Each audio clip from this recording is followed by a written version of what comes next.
जी हमें थोड़ा सवाल आ रहा है। जी रकीब साहब आवाज आ रही है?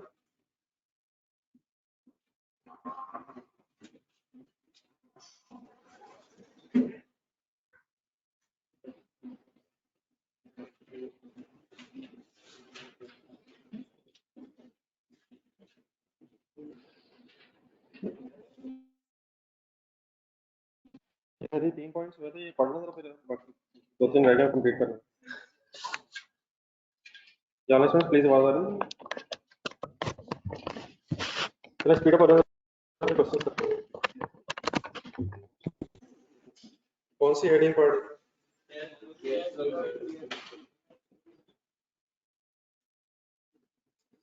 वैल्यूज की कैलकुलेशन डिस्कस हो रही थी और उसमें ये पढ़ रहे थे कि कौन सी कैश फ्लो जो है वैल्यूज की कैलकुलेशन में कंसीडर नहीं होती।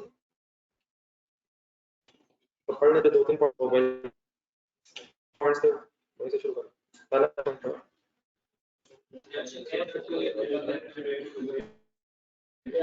अगर कैश फ्लोज किसी और एसेट से रिलेटेड है तो वो डेफिनेटली आप अपने इस एसेट की वर्किंग में नहीं करेंगे। सेकंड पॉइंट क्या था? अपने लफ्जों में बताइएगा ये क्या था? जरा थोड़ा सा दोबारा थोड़ी सी और अच्छी कोशिश करें। नहीं गुड एफर्ट, लेकिन थोड़ा सा और जरा थोड़ा सा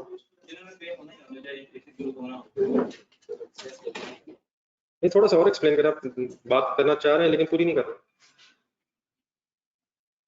जो आपने कहा वो तकरीबन ठीक है, लेकिन कल मैंने तो काफी देर बोला इसमें, तो उसमें से एक आध सेंटेंस तो 20-30 सेकंड तो बोलना चाहिए ना इसके बारे में। नहीं, पहले तो इन्हीं वर्ड्स पे गौर करें, इनमें लिखा क्या हुआ? Cash outflows that have already been recognised as liability. पहले तो इसकी ट्रांसलेशन करें। हाँ जी, वो कैश आउटफ्लोज जो रिलेटेड हैं उन लायबिलिटीज से जिन्हें हम ऑलरेडी रिकॉर्ड कर चुके हैं। तो पहले तो ये ट्रांसलेशन तो करें। नहीं, डेफिनेटली लायबिलिटी अगर रिकॉर्ड हुई है तो पे तो नहीं ना हुई है। क्या रिकॉर्ड हो गया है? लायबिलिटी रिकॉर्ड हो गई है, या एक्सपेंस डेबिट हो गया या एसेट डेबिट हो गया। तो आप लायबिलिटी कब रिकॉर्ड करते हैं? जब एक्सपेंस इंकर हो गया हो, ऐसे ही। लेकिन क्या लायबिलिटी रिकॉर्ड करने का मतलब पैसे दे दी? पैसे भी देने। तो बात ये हो रही थी कि अगर रिकॉग्नाइज लायबिलिटीज है, मींस हमने लायबिलिटी रिकॉर्ड कर ली हुई है, तो ऐसी लायबिलिटीज को तो अब हमने सेटल करना ही है, चाहे हम एसेट को फ्यूचर में यूज करें या ना करें। तो हम क्या देखना चाहते हैं वैल्यू यूज में? अगर एसेट को फ्यूचर में यूज करें तो कौन से इनफ्लोज और आउटफ्लोज होंगे? तो ये वो आउटफ्लोज हैं जिन्होंने होना ही है, चाहे हम फ्यूचर में एसेट यूज करें या ना। फिर यहाँ मैंने एक रिसीवर्स के एंगल से भी सेंटेंस लिखवा।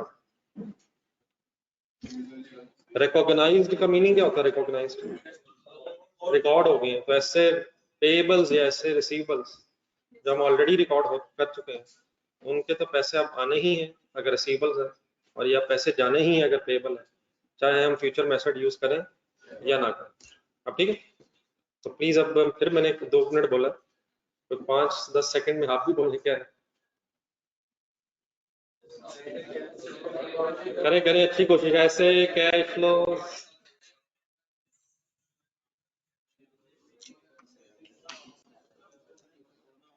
चले, नंबर 3 बताइए।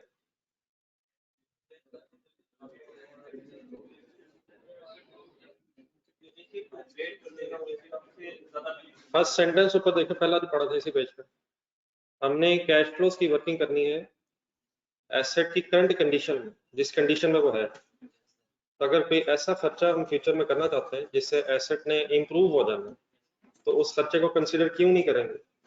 क्योंकि फिर एसेट उस करंट कंडीशन में तो नहीं रहेगा। ठीक है, चलिए आज नंबर 4 पर शुरू करें।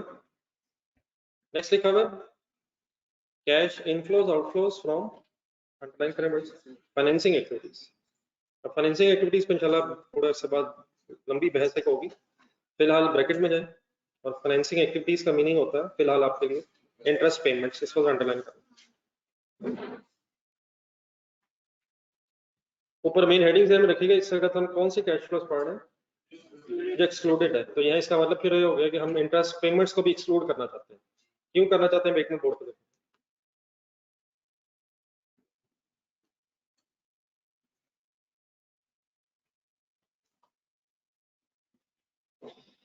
देखिए सपोज वैल्यू यूज की वर्किंग हो रही है, ध्यान से जरा देखिए। वैल्यू यूज की वर्किंग किन सालों में होती है? पिछले सालों में होती है, ऑनवर्ड ईयर्स में होती है, फ्यूचर ईयर्स में होती है। कितने फ्यूचर ईयर्स में होती है? जितने एसेट की रिमेनिंग लाइफ है, जितने एसेट की रिमेनिंग लाइफ है। हम इनफ्लोज लेते हैं, फिर क्या करते हैं, आउटफ्लोज लेते हैं। नहीं, एक मिनट, सवाल यहाँ ये उठा है कि क्या आउटफ्लोज में इंटरेस्ट पेमेंट भी कंसिडर करके वर्किंग करें? नहीं, इस वक्त सवाल ये उठा है और इसका जवाब इस वक्त तो नो है, लेकिन मैं रीजन बता रहा हूँ क्यों। लेट्स से इनफ्लोज हैं, आउटफ्लोज हैं सपोज 70, 50 एंड 45।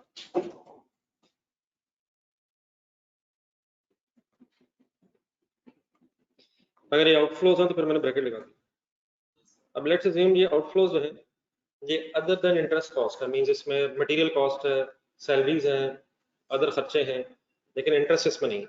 इस वक्त सवाल ये है कि क्या होगा अगर कोई लोन लिया हुआ है और उस पर इंटरेस्ट की पेमेंट्स होनी है फ्यूचर में, तो क्या उन इंटरेस्ट की पेमेंट्स को, फॉर एग्जांपल 10 मिलियन इंटरेस्ट की पेमेंट्स हैं, इनको लेस करके फिर नेट कैश फ्लोज बना के, अब ये नेट डिस्पोजल प्रोसीड्स वगैरह भी होंगी, मैं उसको जरा इग्नोर कर रहा हूँ। सवाल इस वक्त ये है कि क्या आउटफ्लोज में इंटरेस्ट पेमेंट्स को कंसिडर करके फिर नेट कैश फ्लोज बना के 20, 10, 55 एंड 15, क्या फिर नेट कैश फ्लोज की प्रेजेंट वैल्यू है, कैश फ्लोज की प्रेजेंट वैल्यू लेनी होती है उसे, सॉरी नेट कैश फ्लोज की प्रेजेंट वैल्यू लेनी होती है। पहले हम इनफ्लोज लिख लेते हैं, फिर हम आउटफ्लोज को लेस कर लेते हैं, फिर नेट कैश फ्लोज बना लेते हैं, फिर डिस्काउंट रेट यूज करके प्रेजेंट वैल्यू ले लेते हैं, प्रेजेंट वैल्यू का सम करके फिर हम टोटल वैल्यू यूज निकालते हैं। तो सवाल इस वक्त ये है कि क्या इंटरेस्ट पेमेंट्स को पहले नेट कैश फ्लोज में लेस करें और फिर प्रेजेंट वैल्यू। इस बात को समझने के लिए जरा कैलकुलेटर पकड़ें, 1 लाख लिखें कैलकुलेटर पर।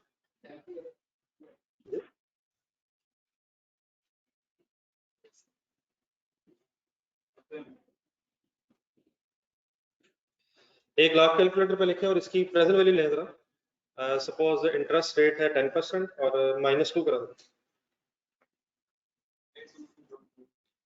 1 लाख की प्रेजेंट वैल्यू लें 10% रेट पे और -2 करके। मैंने आपको अमाउंट कितनी भी बताई थी, 1 लाख। आपका आंसर कितना आया? ये कम क्यों हो गया? प्रेजेंट वैल्यू फ्यूचर वैल्यू में क्या फर्क है? इन्फ्लेशन की वजह से इंटरेस्ट एलिमेंट निकल गया। मेरे लाख में क्या इन्फ्लेशन का इफेक्ट था और आपकी इस फिगर में से वो इफेक्ट निकल गया, तो इंटरेस्ट का इफेक्ट या इन्फ्लेशन का इफेक्ट निकल गया। क्या प्रेजेंट वैल्यू लेने से ऑटोमेटिकली इंटरेस्ट का फैक्टर निकल जाता है? अब जरा बोर्ड पे देखें। अब अगर मैं पहले इंटरेस्ट की पेमेंट्स लेस कर लूं और फिर प्रेजेंट वैल्यू लूं, तो क्या ये 2 दफा इफेक्ट नहीं आ जाएगा? एक दफा कहाँ, एक दफा कहाँ? एक दफा आउटफ्लोज में कंसिडर करके लेस हो जाएगा और एक दफा प्रेजेंट वैल्यू लेंगे तो डबल काउंट हो जाएगा, 2 दफा इंटरेस्ट काउंट हो जाएगा। इसलिए हमने सिंपली बस क्या करना, कैश आउटफ्लोज में ये पेमेंट्स नहीं लेंगे, मतलब इन पेमेंट्स के बगैर अपनी नेट कैश फ्लोज निकालनी है, क्योंकि जब प्रेजेंट वैल्यू लेंगे तो इंटरेस्ट एक्सपेंस का इफेक्ट ऑटोमेटिकली कंसिडर हो जाएगा, और अगर हमने इंटरेस्ट पेमेंट्स को लेस करके प्रेजेंट वैल्यू कैलकुलेट की तो इंटरेस्ट का इफेक्ट 2 दफा कैसे हो जाएगा? एक दफा पहले लेस हो जाएगा और एक दफा फिर प्रेजेंट वैल्यू में इफेक्ट आ जाएगा। अब मेरी बात को समझ आ गई? तब पढ़े जरा पूरा सेंटेंस, उसके साथ ब्रैकेट भी एक बनेगी। कैश इनफ्लोज आउटफ्लोज कौन से नहीं लेने, जो फाइनेंसिंग एक्टिविटी से रिलेटेड है। फिलहाल फाइनेंसिंग एक्टिविटीज का मतलब आपको क्या पता है? Interest payments. एक सेकंड चलो लाइट आ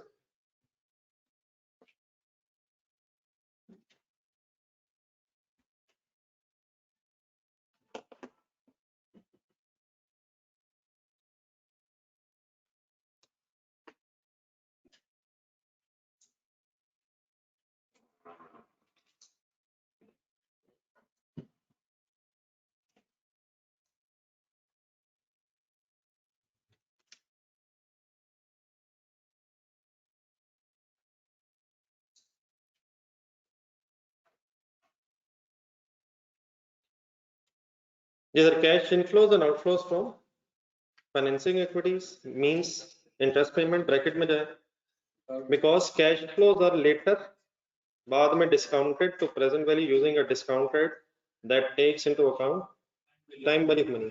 ब्रैकेट दोबारा पढ़े, मीनिंग बता।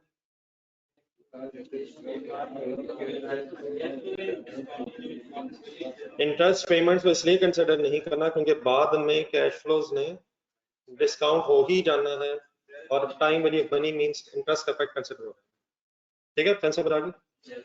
नेक्स्ट पॉइंट पे देन वो कहता है मेन हेडिंग जेन रखिएगा, पर मेन हेडिंग क्या चल रही है, टू बी एक्सक्लूडेड। एक और चीज का एक्सक्लूड होती है, कहता है cash inflows, cash flows in respect of tax receipt and tax payment word underline,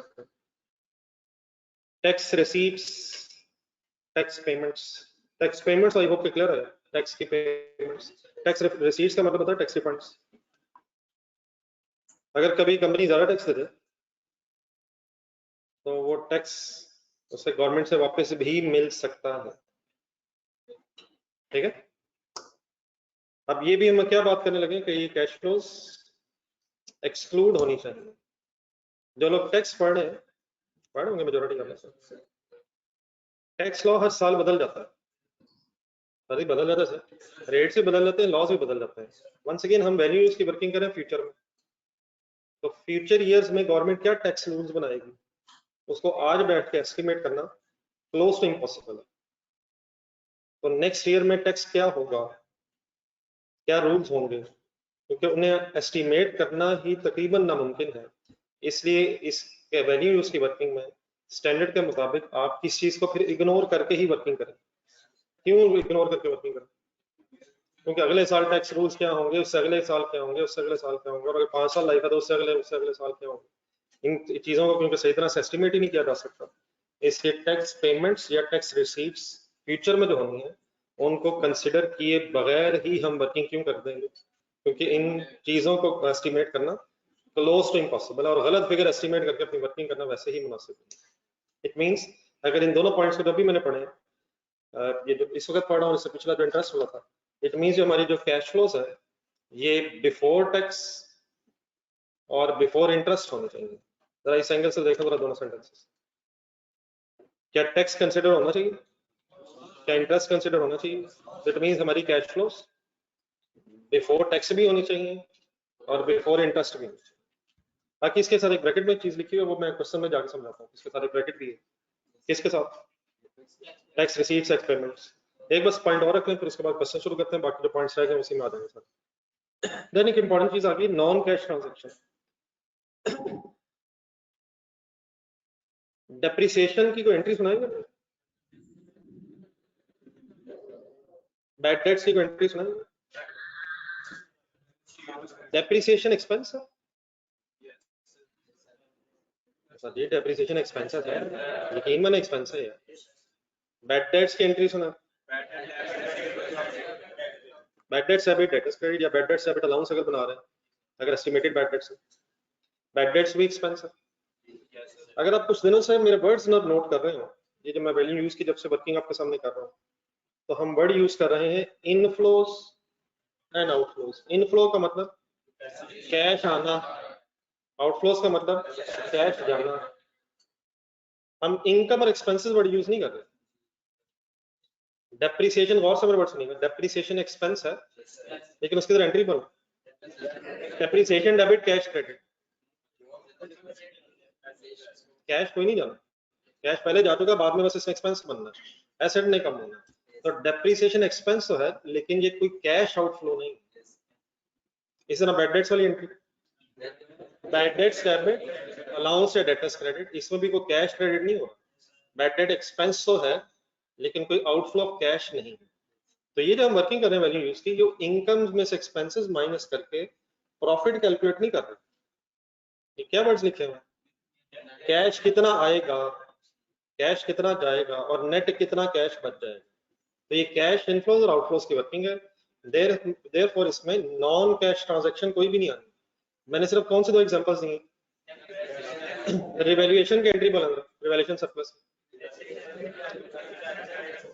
क्या आपको अंदाजा हो सकता है कि मैं एंट्री आपके सामने बोलूं कि ये कैश वाली एंट्री है या नॉन कैश एंट्री है?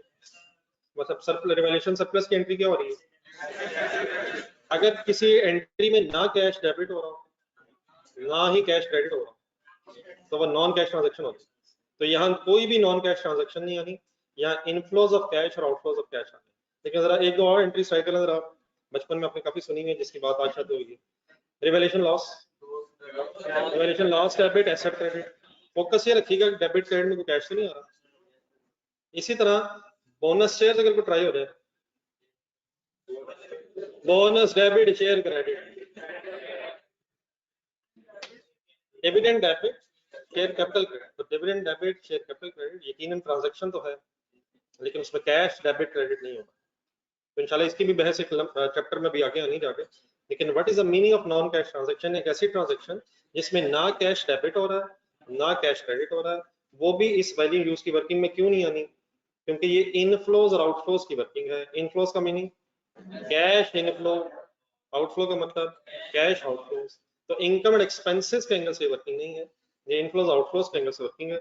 देयरफॉर जरा ब्रैकेट में लिख लें, दो एग्जांपल्स जरा नोट कर लें नॉन कैश ट्रांजैक्शंस की, कौन सी दो कम से कम ध्यान रखें। वैसे हमें कैसे पता चलेगा कोई ट्रांजैक्शन नॉन कैश है या कैश है? अगर हम उसकी एंट्रीज में लाएंगे और उसमें ना कैश डेबिट हो रहा है ना क्रेडिट हो रहा है तो इंशाल्लाह हमें पता चल जाएगा। दो चीजें बस ध्यान में रखना फिलहाल, डेप्रिसिएशन एंड बैड डेट्स। जी ऑनलाइन स्टूडेंट्स पार्टिसिपेट करेंगे।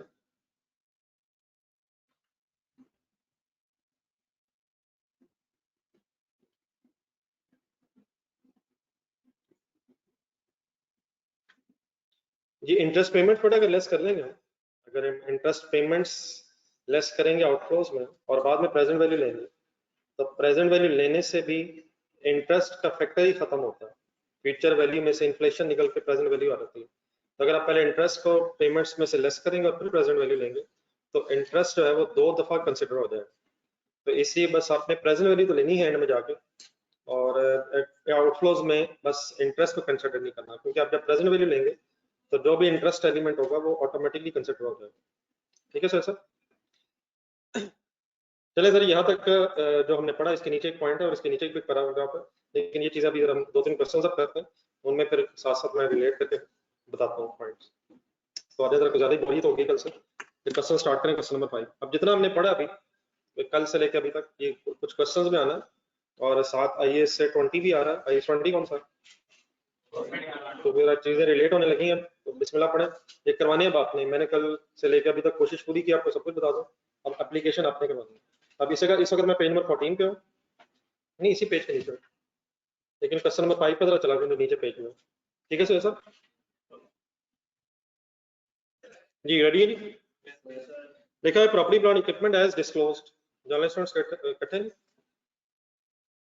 Property plant and equipment as disclosed in draft financial statements of Apricot Pakistan Limited for the year ended 30th June 2018 include a plant having a carrying value of 6 ton। किस दिन की किसकी carrying amount दी? 30 जून 18 की plant की carrying amount 6 ton दी हुई है। The performance of the plant has been deteriorating, खराब होती जा रही है since last year, which is affecting APL's sales। एक इंडिकेशन ऑफ इम्पेयरमेंट है। सोचे सोचे सोचे। हाँ जी, इंटरनल एक्सटर्नल इंशाल्लाह बाद में याद हो जाएगा, लेकिन एक इंडिकेशन है वैसे पिछले साल से परफॉर्मेंस खराब हो रही। Following information and estimates relating the plant for the year ending, underline करें कौन से साल की अब इन्फॉर्मेशन आपको दी जा रही है? अगले साल की। 18 की कैरिंग अमाउंट बताइए, 19 की इंफॉर्मेशन दी जा रही है। वैल्यू यूज की वर्किंग ज़हन में रखें। Inflows from sale of product under existing condition of plant को हम कंसिडर करेंगे अपनी वर्किंग में। Operational cost other than depreciation को हम कंसिडर करेंगे नहीं? ठीक है, आउटफ्लो के तौर पर operational cost other than depreciation को हम अपनी वर्किंग ऑफ वैल्यू यूज में कंसिडर करेंगे। डेप्रिसिएशन को आउटफ्लोज में नेगेटिव लिख लेंगे यार, क्यों नहीं लिखेंगे यार? Expenses to be paid full concentrate in respect of 30th June 2018 accruals. ये किस साल में किस साल की accruals की पेमेंट हो रही है? किस साल में किस साल की accruals की पेमेंट हो रही है? 19 में 18 की accruals की पेमेंट हो रही है, तो क्या ये फ्यूचर में पेमेंट होनी नहीं है? होनी तो है, होनी तो है, होनी तो है, लेकिन क्या होनी ही होनी है, चाहे एसेट यूज करें या ना करें? इसलिए किस वर्किंग में कंसिडर नहीं करेंगे? वैल्यू यूज की वर्किंग में कंसिडर। तो ये वही है, 19 में पेमेंट हो रही है, किससे रिलेटेड? 18 से रिलेटेड पेबल्स की पेमेंट हो रही है, ठीक है? तो ये रिकॉग्नाइज्ड लायबिलिटीज की पेमेंट है। ऊपर कौन सा पॉइंट था ये? ढूंढे ढूंढे ढूंढे, कोई नंबरिंग करें।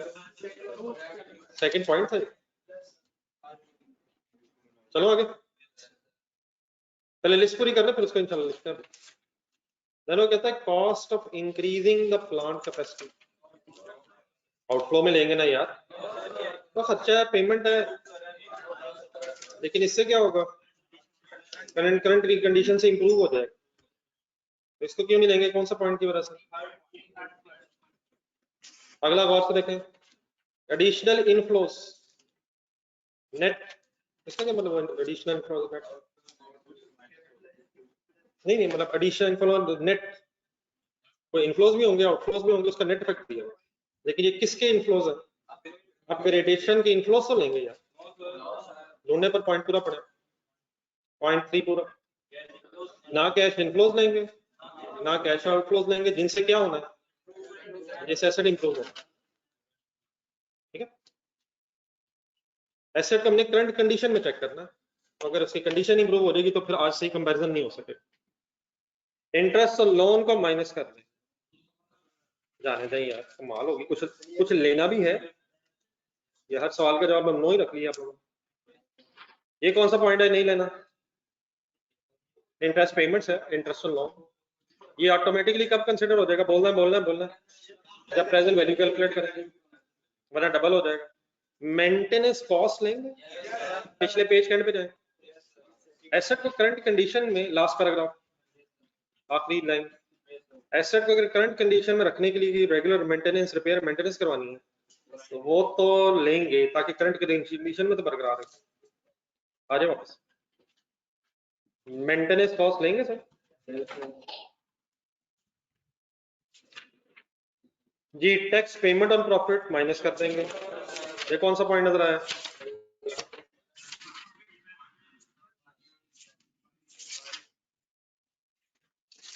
नेक्स्ट वन आ जाए, cash flows from the plant are expected to decrease by 15% each year from 2020 and onwards.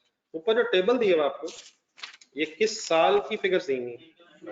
19 की, लेकिन 19 के आगे क्या कहता है? गौर से पढ़ने दोबारा सेंटेंस, किस साल से ऑनवर्ड्स क्या होगा? कैश फ्लोज हैं किस साल से ऑनवर्ड्स, उनमें कितनी कमी आ जाएगी?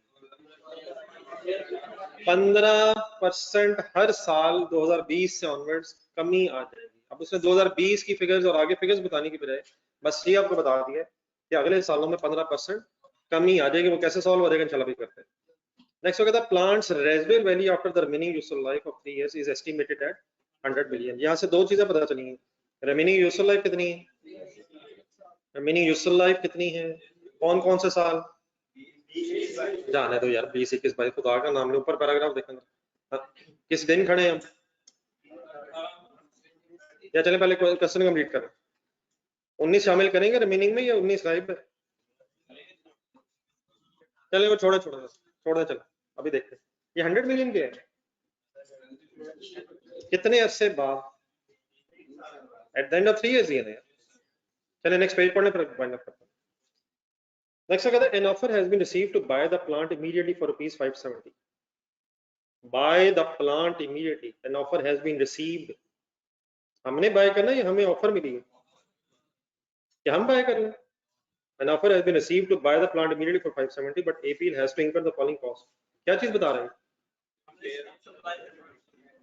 इम्पेयरमेंट जेल में रख के बताएं, इस अच्छा सा नाम 570 का क्या है? Fair value, immediate sale proceeds है, अगर आज ही बेचें इमीडिएट, लेकिन क्या इसके पे खर्चे करने पड़ेंगे? कौन कौन से यार? Cost to deliver to the customer, legal cost, cost to reorganise the production process after disposal of the plant. पिछले पेजेस पे जाए, आज पढ़ा हुआ ये पेज नंबर 12 और 13 में से मुझे ढूंढ के बताना जरा। Cost of delivery to customer consider करेंगे कॉस्ट ऑफ डिस्पोजल में? Legal cost 50, cost to reorganise the production process. ढूंढे ढूंढे ढूंढे कहीं ढूंढे, पेज नंबर 12 के एंड में चले जाए। ये नहीं करे में शामिल है, ये करे में शामिल है। कौन से दो खर्चे आए थे पेज नंबर 12 के एंड पे? Redundancy cost and cost to reorganise, recognise नहीं है, बड़े सही करें, reorganise the business after disposal of an asset. तो 50 कंसिडर होना, कहाँ कंसिडर इसने नहीं होना? Cost of disposal. तो अब ये पिछले पेजेस पे पढ़ा है, इसलिए पढ़ा है ताकि जब क्वेश्चन आए तो हम अकॉर्डिंगली डिसीजन ले सकें। देन जी रेट 9% है, और उसके बाद फाइनली रिक्वायर्ड हमसे है calculate the amount of impairment loss for the year ended 30 जून 2018। अब जरा ये मुझे बता दें साल कौन से रेलिवेंट है? नहीं यार 18 तो नहीं है, रिमेनिंग 3 साल उसने कहे, कौन से 3 साल है ये? 18 के एंड पे खड़े, रिमेनिंग 3 साल है, 19, 20 और 21, 3 सालों की बातें होगी। चलें बिस्मिल्लाह पढ़ें। ये सारी जो मैंने बातें की जरा अप्लाई कराना दोबारा।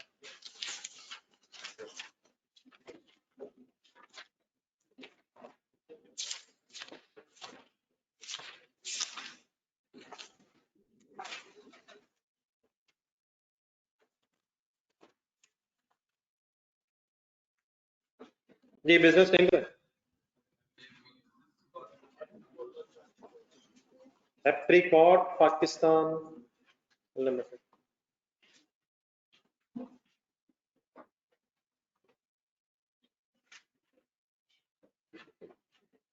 Calculation of impairment loss as on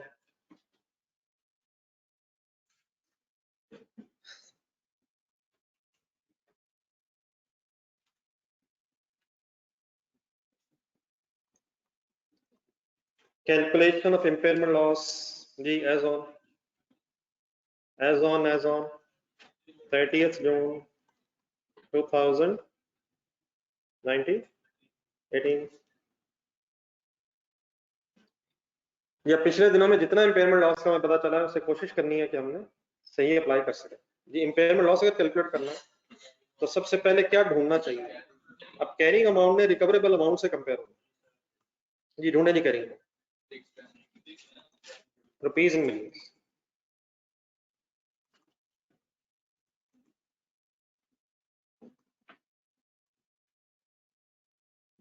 ji what is carrying amount? 610 किस दिन की? उसी दिन की चाहिए जिस दिन आपने इम्पेयरमेंट लॉस कैलकुलेट करना। किससे कंपेयर करें? रिकवरेबल अमाउंट से कंपेयर करेंगे। Carrying amount is compared with recoverable amount. Recoverable amount का कैसे पता चला? Higher of what and what? Higher of fair value less cost of sell and value use.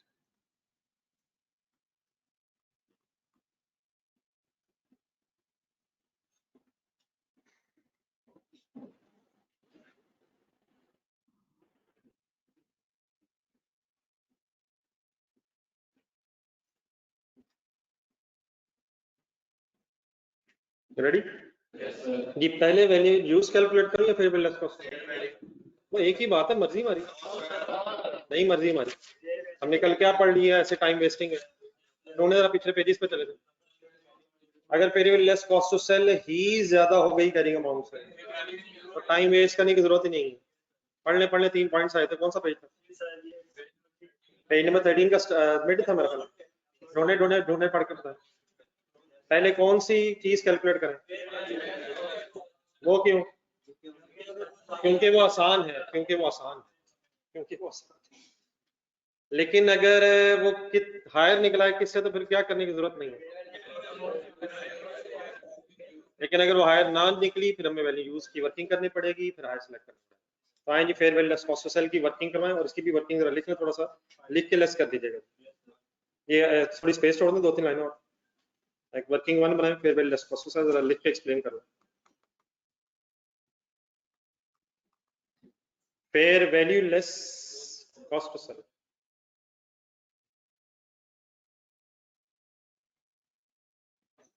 जी कैसे कैलकुलेट होती है जी फेयर वैल्यू लेस कॉस्ट? जी फेयर वैल्यू ढूंढेंगे। फेयर वैल्यू का मतलब आज ही भेज दें तो मार्केट वैल्यू, आज ही भेज दें, इमीडिएटली भेज दें तो मार्केट वैल्यू कितनी के बने? 570। नेक्स्ट पेज पे इंफॉर्मेशन लेस क्या होना है? Cost to cell. एक्सप्लेन कर लेगा। कॉस्ट टू सेल फिगर्स के नाम लिख लेना जो जो लेस कर रहे हैं। कॉस्ट ऑफ डिलीवरी लिखे, cost of delivery to customer, carriage outwards है ये। Cost of delivery to customer plus कर दो माइनस कर दो? लीगल कॉस्ट प्लस माइनस कितना? 10। कॉस्ट हुई ऑर्गेनाइज लिखवा दें, नहीं याद रहेगा। हाँ एक बार में दो चीजें थी, redundancy cost and cost to reorganise the business. Consider करूं या नहीं?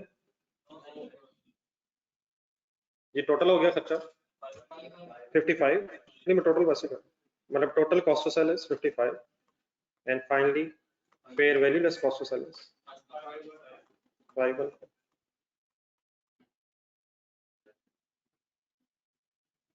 तो मैंने मतलब प्रेजेंट इसलिए कर लें जरा, ये बाद में रिवाइज करते हुए याद आ जाएगा।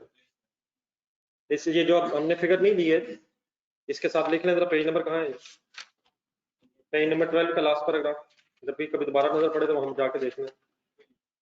नहीं मतलब इधर ही लिखना, नहीं इधर ही क्वेश्चन में आया, यहाँ क्वेश्चन में फिगर आई है उसके साथ लिख लें पेज नंबर 12 लास्ट पैराग्राफ। जी ओके सर, इंशाल्लाह FA2 में होती है जी। आंसर फाइनली क्या लिखें जी fair value less cost sir? 515। जी सर गौर से देखें, गौर से देखें, गौर से देखें। वैल्यू यूज की वर्किंग जरूरत नहीं है तो जाने दें यार, पूरा बोल दें क्यों है। अगर ज्यादा आ जाती फेयर वैल्यू तो हमें वर्किंग की जरूरत नहीं रहनी थी, लेकिन वर्किंग नंबर 2 अब क्या कैलकुलेट होने लगा? Value use. जी ऑनलाइन स्टूडेंट्स आते हैं जी। मंजूर साहब गर्मी से पढ़ा नहीं जाता घर, और यहाँ ठंड में पढ़ा नहीं जा रहा, नेट इफेक्ट सेम है, दोनों में नेट इफेक्ट क्या है? पढ़ा नहीं जा रहा, बाजू बंद है। हम इस वक्त K2 पहाड़ के आखिरी कोने पे खड़े हैं, बहुत ठंड हो गई।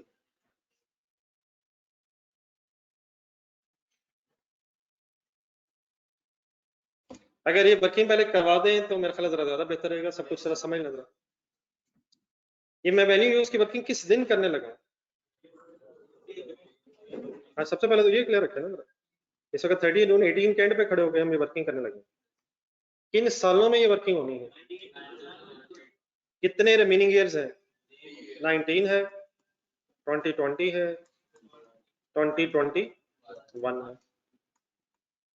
रिमेनिंग 3 ईयर्स है, रिमेनिंग 3 ईयर्स है।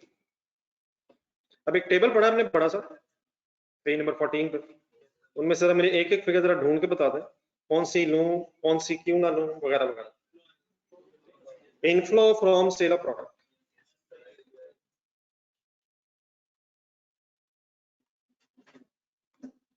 ये कितनी फिगर है? 21 साल की फिगर है, 2019 की है। तो अब हमें 2020 और 21 की फिगर्स कैसे मिलेंगे? वो नीचे 15% रेट दिया हुआ है उसको हम यूज कर लेंगे, तो पहले सिर्फ 19 करवा दें, बाद में इसी में 15% इंक्रीज या डिक्रीज जो भी लिखा हुआ इंशाल्लाह कर लेंगे। आगे बताते जाइएगा। नहीं सर जो जो हाँ जी ठीक है, हर फिगर जो आएगी उसको बोलना है, लेना या नहीं लेना वो साथ साथ डिसीजन लेना। ऑपरेशनल क्या कॉस्ट वैल्यू अगर इसमें लिखा होता ऑपरेशनल कॉस्ट इंक्लूडिंग डेप्रिसिएशन, तो फिर उसमें से डेप्रिसिएशन निकाल के लेते हैं हम। इस वक्त एक्सक्लूडिंग लिखा हुआ है ही नहीं और होनी भी नहीं चाहिए। तो ऑपरेशनल कॉस्ट कितनी आ गई? 25 जी। जी डेप्रिसिएशन क्यों नहीं लेनी? हाँ जी बिल्कुल सही है, इस तरह बोले नॉन कैश ट्रांजैक्शन है। आगे पढ़े क्या? ये क्यों नहीं लेने? रिकॉग्नाइज्ड रिसीव पेबल्स हैं, रिकॉग्नाइज्ड पेबल्स हैं, ऑलरेडी रिकॉग्नाइज्ड पेबल्स हैं, इनके इनफ्लोज इसके sorry outflow is not dependent on the future use of the asset. Done. अच्छा अगला पढ़े। Cost of increasing the plant capacity का क्या करो? इससे क्या होगा? ढूंढ के वर्ड्स बोला नहीं, ढूंढ के वर्ड पर कि it is cash outflow to improve the asset, current condition में लेना। इस अगली line additional from inflows expected from upgrade, ये भी वही है, ये भी इनफ्लोज फ्रॉम अपग्रेड है, ठीक है। इंटरेस्ट और लोन ले लें, डबल हो जाएगा। एक दफा कहाँ लिख लिया तो फिर कहाँ भी आ जाएगा, तो कहाँ की बजाय बस कहाँ ही आना है। एक्सपेंसेस में आने के बजाय बस प्रेजेंट वैल्यू में एक दफा कैलकुलेट हो जाएगा। जी मेंटेनेंस कॉस्ट का क्या करो? कंसिडर होगी, चलेगा। कैसे कंसिडर होगी? माइनस हो गया, खर्चा है 15 खर्चा। मेंटेनेंस के खर्चे is necessary to bring the to remain the asset in current condition, ठीक है, उसे बरकरार रखने के लिए किस कंडीशन में जरूरी है? नहीं, tax payments before tax before interest working. बस ये 3 फिगर्स है। यहाँ तक 1 सेकंड मुझे कंप्लीट करवा दें। यहाँ तक पहले क्या आ जाएगा? नेट कैश फ्लोज आ जाएंगे। कितने आ जाएंगे? टोटल। लेकिन एक शायद चीज अभी और भी है, तो ठहर नेट कैश फ्लोज, यहाँ तक तो 210 बन जाएगा, लेकिन सही तरह बात कंप्लीट कर लें एक दफा, आप समझ लें, पर बाकी लिख लीजिएगा। नेक्स्ट क्वेश्चन में भी आप नहीं करना। कैलकुलेटर जरा पकड़े, 2020 और 21 की फिगर्स कैलकुलेट करवा जरा, और इसका जरा शॉर्टकट भी एक सुना है। जरा सेंटेंस पढ़े जो पेज नंबर 14 के एंड पे लिखा हुआ। खर्चों इन कैश फ्लोज में इजाफा एक्सपेक्टेड है, डिक्रीज कितने परसेंट? अब इसके 2 तरीके सुन लें, लेकिन फिर एक तरीका फाइनल कर। कैलकुलेटर पे लिखा 250, इसको 15% करें। इसका क्या करें? प्लस करें, डिक्रीज होना है, माइनस कर दें। किसमें से माइनस कर दें? 250 में से माइनस करें, 212.5 आना चाहिए। लेकिन एक और एंगल से सुना जरा, अगर 15% कम होना है तो क्या ये 85% नहीं रह जाएगा? तो 250 लिखें। कॉस्ट वाले हजरात मत खुश हो, कॉस्ट वाले हजरात इन हरकतों से खुश ना हो। बच्चों के साथ बैठ कर बच्चे बन जाए थोड़ी देर में। तो 50 लिखें और मल्टीप्लाइड बाय 85% करें, वही आंसर आ जाएगा। आ जाएगा सर। अगर ये 20% डिक्रीज कर रहा होता, 80 नहीं 20% डिक्रीज यार तो दाखिल 80% कर देते। अगर 10% इंक्रीज करता तो 110% कर देते, 1.1 कर देते, आगे ले जाते। अभी हमने बैकवर्ड्स आना, डिक्रीज हो रहा है। तो क्या आंसर आया? अब 2021 में क्या करें? 2021 में डिक्रीज बाय, ढूंढने जरा words, decrease by 15% each year. 2021 में सेम फिगर रहेगी। अब 2021 में किससे डिक्रीज करूं? हाँ जी, 212.5 into 85%,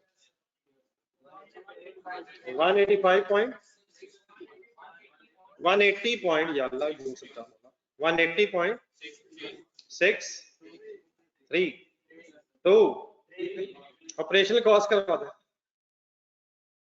ऑपरेशनल कॉस्ट करवा, ये सारी कैश फ्लोज ने डिक्रीज होना या सिर्फ इस इनफ्लो ने डिक्रीज होना? सेंडेंस cash flows from plant, cash flows ने डिक्रीज होना, तो इनफ्लोज हो या आउटफ्लोज हो। ये 25 करवाएं, जल्दी से करवा दें।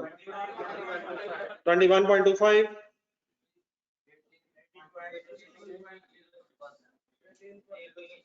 18.06, 15, 12.75, 10.84। सबको पता है क्या हुआ? 0.85 एंड 0.85 दो दफा। लेकिन एक चीज नहीं, इसको टोटल करने से पहले एक चीज और ढूंढना था। एक सेकंड। हाँ जी, मैंने अभी तक इनफ्लोज लिखे हैं और 2 आउटफ्लोज लिखे हैं। एक और चीज ढूंढना जरा कहीं है, ढूंढना जरा। रेजिडुअल वैल्यू ठीक है, वर्ड तो लिखा हुआ है, लेकिन अपनी स्टोरी के एंगल से बताएं जरा, क्या यहाँ कोई नेट डिस्पोजल प्रोसीड आती है? ये आज ही भेजने तो मिलेंगे या 3 साल बाद पैसे जब मिलेंगे? पर net disposal proceeds eight the end of the useful life में ये 3 इयर्स के बाद फिगर रेलिवेंट हो जाएगी। मैंने सोचा था एक संडेस पढ़ा, ये 100 मिलियन है क्या? वर्ड तो उसने रेजिडुअल वैल्यू लिखा है। रेजिडुअल वैल्यू क्या होती है? Amount expected to be obtained at the end of the useful life. तो क्या ये रेजिडुअल वैल्यू की फिगर इस वैल्यू यूज की वर्किंग में भी आती है? किस नाम से? नेट डिस्पोजल प्रोसीड्स के नाम से। लेकिन खैर उसने कोई खर्चा नहीं बताया डिस्पोजल का। ये 100 मिलियन ढूंढ रहा है, ये रेजिडुअल वैल्यू दी हुई है, तो खर्चा भी एक्सपेक्टेड हो सकता है। तो अगर होता है हम उसे आपस में नेट ऑफ करके लिखते हैं। ये बताएं किस साल लिखूं, कैसे लिखूं? कैसे लिखूंगा मतलब पॉजिटिव लिखूं या नेगेटिव लिखूं? Net disposal proceeds positive figure आएगी, पॉजिटिव पैसे आने जाने 100 मिलियन। हर साल लिखूं, एक दफा आने at the end of the useful life. Value use में आनी है, fair value less cost to sell में आनी है। Fair value less cost to sell का मतलब होता है आज ही बेच दें तो क्या बचेगा, और रेजिडुअल वैल्यू या नेट डिस्पोजल प्रोसीड्स का मतलब है यूजफुल लाइफ के एंड पे बेचेंगे तो क्या मिलेगा। यूजफुल लाइफ के एंड पे कब बेचेंगे? जब 3 साल इस्तेमाल कर लेंगे। ठीक है, अब कंप्लीट करें, बाकी टोटल्स कर लें।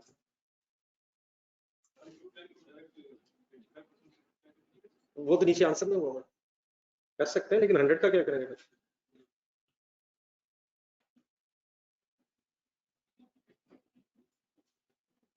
जी ऑनलाइन स्टूडेंट्स क्लियर हो?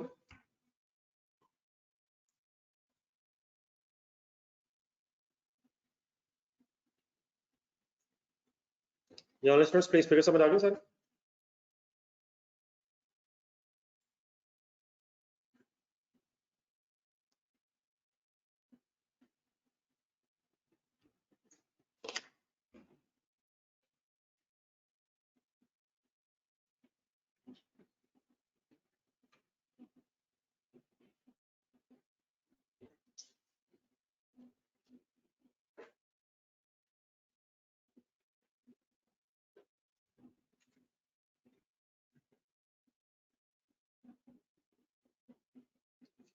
ये फिगर्स बताइए, कर ले पूरा जो कर रहे हैं। किसी ने अगर किया तो बताइएगा, जो लोग लिख रहे हैं लिखें। 178.5 and 250 1.73।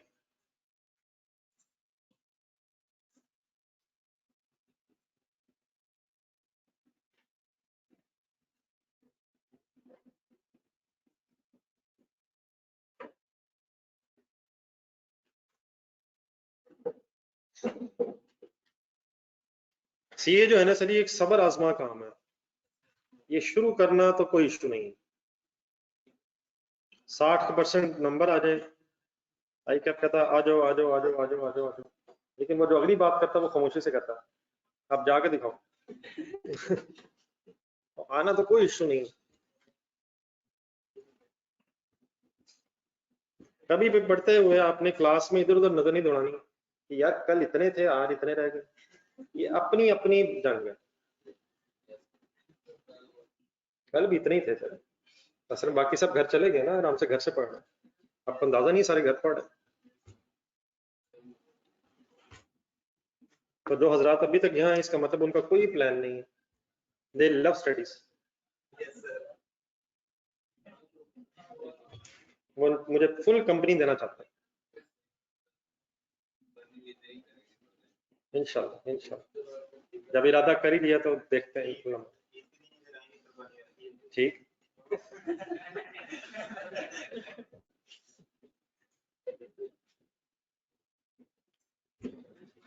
जिंदगी में यूनिक एक्सपीरियंसेस अभी होने हैं आपको। जब आपने बड़े हो जाना है तो फिर अपने आर्टिकल्स लाइफ में भी ईदें इधर उधर ही गुजारने हैं। तो पहले से अगर आदत हो जाए तो इंसान को फिर बुरा कम ही लगता है। आर्टिकल्स में आपकी कुर्बानी हो रही होगी, उसके बाद मेरे ख्याल है कि मुफ्ती साहब भी बता सकते हैं। कि आप पे फर्ज है या आपकी हो गई। जी नोट कर लीजिए सर। जी इनका प्लस कर लें सर, वैल्यू यूज आ जाएगी। क्या रह गया सर, क्या रह गया? प्रेजेंट वैल्यू लें sir, at the rate of 9%। Individually try करें, गलती ना करें। इसका तरीका फाइनल हो गया था, जिस फिगर की प्रेजेंट वैल्यू ले रहे हैं उसके नीचे लिखो, अप्लाई करके दिखाएंगे।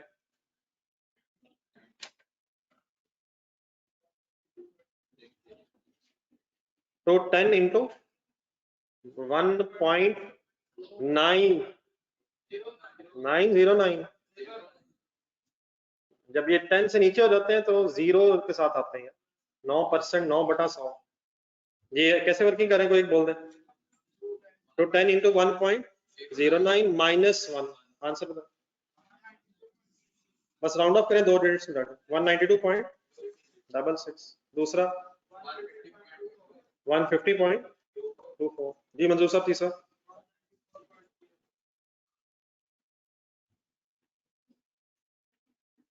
तो 51.73 multiplied by 1.09 minus 3, 194.38। हर नौजवान मंजूर साहब बन गए, मंजूर साहब नहीं बन सके।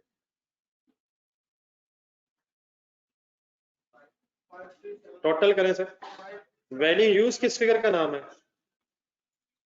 इन सब के टोटल का नाम है। ये फिगर ठीक है भाई, ये 24 ही था, ये 150.24। ये टोटल की जगह 537.28। What is this value use? उठाई से कहां लेके जाना है, वाइंड अप करें। जल्दी हो जाए, जल्दी हो जाए, जल्दी हो जाए, 2 क्वेश्चन और करना है इंशाल्लाह।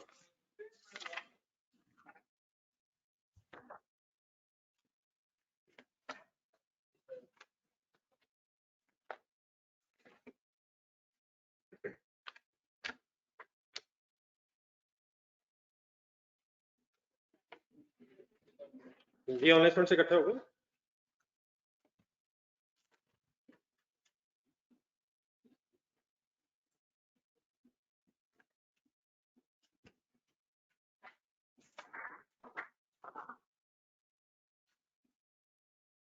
जी 537.28 हो गई value use,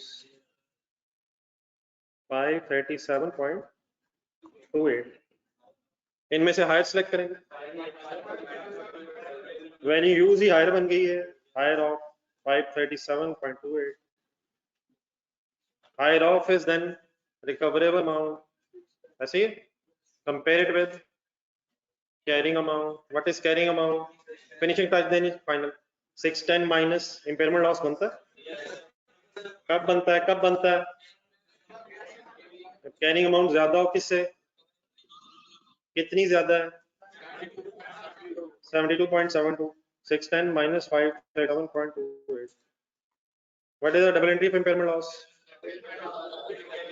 Impairment loss debit, accumulated impairment loss credit। After impairment loss asset किस amount पे आ जाएगा, amount बतानी है। 537.28 recoverable amount पे आ जाएगा। यहाँ से onwards कौन सी amount कितने साल में depreciate होगी? 537.28 will be depreciated over remaining useful life of 3 years। Page number 80 पर, पेज नंबर 80 पे बना। वो एक क्वेश्चन स्टार्ट किया हुआ था आप लोगों ने, कहां तक पहुंचा हूं? नाम बता दें सवाल का। असल में नाम से आप इंटरेस्टेड ही नहीं है, सवाल कर लेते हैं। मैं नाम क्या नाम मुश्किल है, सवाल आसान लगा। आप ही कर रहे हैं सर, बिल्कुल नहीं पढ़े साथ साथ आप। एक और सवाल देने लगा आज, फिर क्या हुआ? एक छोड़े 10 दें हमें क्या। पेज नंबर 80 पे क्वेश्चन नंबर 3 पढ़ना शुरू करें। IAS 20 है दिन में। अच्छा ये जो छोटे छोटे स्टैंडर्ड है ना पिछले, ये हर वक्त मैं अज्यूम करने लगा हूँ कि आपके जहन में होते हैं। मसलन IAS 20 हो गया, IAS 40 हो गया, IAS 23 थोड़ा थोड़ा हो गया जितनी जरूरत है, IAS 16 हो गया। भाई ये सेट वैसे ही आपको याद हो गए, बस रेशियोज रह गई। आज मैं देता हूँ 1-2 सवाल तक, वो भी रिवाइज हो। क्वेश्चन नंबर 3, ठीक है, इसमें याद रखना, ये थोड़ी कि पुराना पढ़ते हैं आगे चलते हैं। जी सर जी, इसमें इधर बोरिंग सॉरी IAS 20 मिक्स होने लगा गवर्नमेंट ग्रांट्स। जी पेज नंबर है इस वक्त 80। जी ऑनलाइन स्टूडेंट्स साथ है, मतलब ऐसे बैठो, क्या हो गया, क्यों शर्मिंदा करना, वेला बैठा हूँ। ऑन 1 जुलाई 13-14 कंसंट्रेशन से पढ़ेंगे। On 1 July 14 Indus Pharma Limited received a government grant of 280 million to set up a plant in an underdeveloped rural area. The grant is repayable in full if conditions attached to the grant are not met for a period of 5 years from the date of commencement of production. At the inception का मतलब क्या होता है? Start, inception, शुरू, commencement, inception. It is highly probable that IPL, Indus Pharma Limited, would comply with the conditions for the, तो क्या शुरू में फिर इसे डेफर कर लेना चाहिए? दोबारा पढ़े first lines. Grant related to asset, cash is received और डेप्रिशिएबल एसेट है। आ जाएगा ज़हन में table.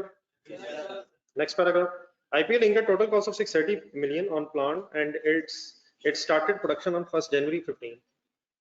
Useful life of the plant was estimated at 7 years. Next line underline, IPL deducted government grant in arriving at the carrying amount of the asset.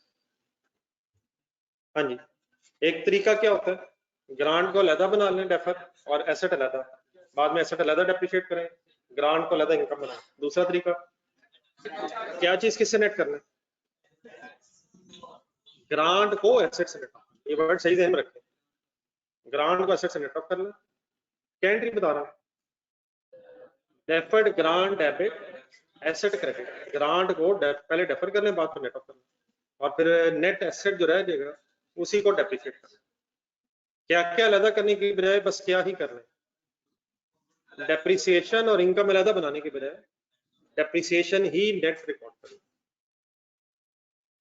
In January 19, IPL showed its inability to comply with the condition attached to the grant, and regulatory authority issued a notice to the IPL for repayment of grant in full. Accordingly, the grant was repaid by IPL. Grant repay भी हो जाती है? yes, तो ये कौन सी grant है जो repay हुई है? ग्रांट फॉर एसेट है, लेकिन ग्रांट फॉर एसेट रिकॉर्ड कैसे हुई हुई है, डिडक्शन के तौर पे हुई हुई है या अलग रखी हुई है? इस केस में कुछ ज़हन में आ जाएगा कि रीपेमेंट होते तो क्या होता है?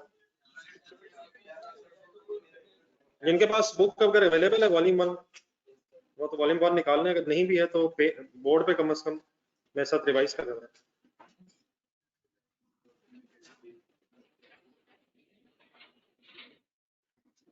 वॉल्यूम 1 का पेज नंबर कौन सा है? 223 है। कुछ सब पेजेस बड़े मशहूर मारूफ हो, जिनके पास पेज नहीं भी है बोर्ड पे जरा देखें, मैंने वही जगह खोल दी है जो शायद इसका ट्रीटमेंट लिखा हो। अब अपने पेज पे ढूंढें जिनके पास है पेज नंबर 223 का एंड में बिल्कुल लास्ट बॉक्स है। रीपेमेंट अगर हो जाए एक ऐसी ग्रांट की जो रिलेटेड टू एसेट थी और उसे आपने डिडक्ट किया हुआ है कॉस्ट में से, तो अगर वापसी हो जाए तो दो स्टेप्स क्या होते हैं, जब पेमेंट करेंगे तो एसेट डेबिट कैश क्रेडिट हो जाएगा, और जितने से एसेट बढ़ाएंगे उतने पे पिछले सालों की जो डेप्रिसिएशन बनती होगी वो क्यों चार्ज करें, क्यों वो पहले चार्ज क्यों नहीं हुई होगी?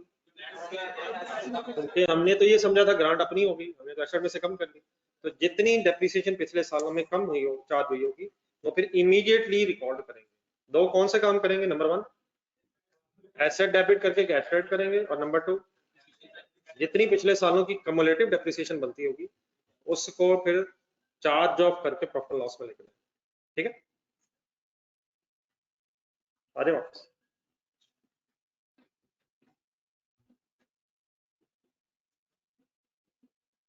Next one.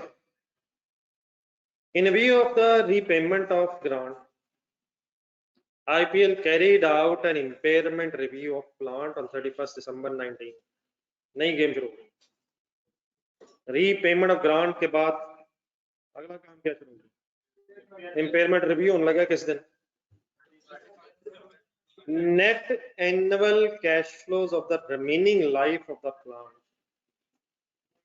Net annual cash inflows from the remaining life of the plant has been estimated at 90 million and 80 million for 2020 and 2021. ये ऊपर जरा जाए, इसकी लाइफ टोटल क्या थी? 7 years. कब से लाइफ थी? 1 जनवरी 15 से. ग्रांट रीपे कितने अर्से बाद हुई है? 15, 16, 17, 18.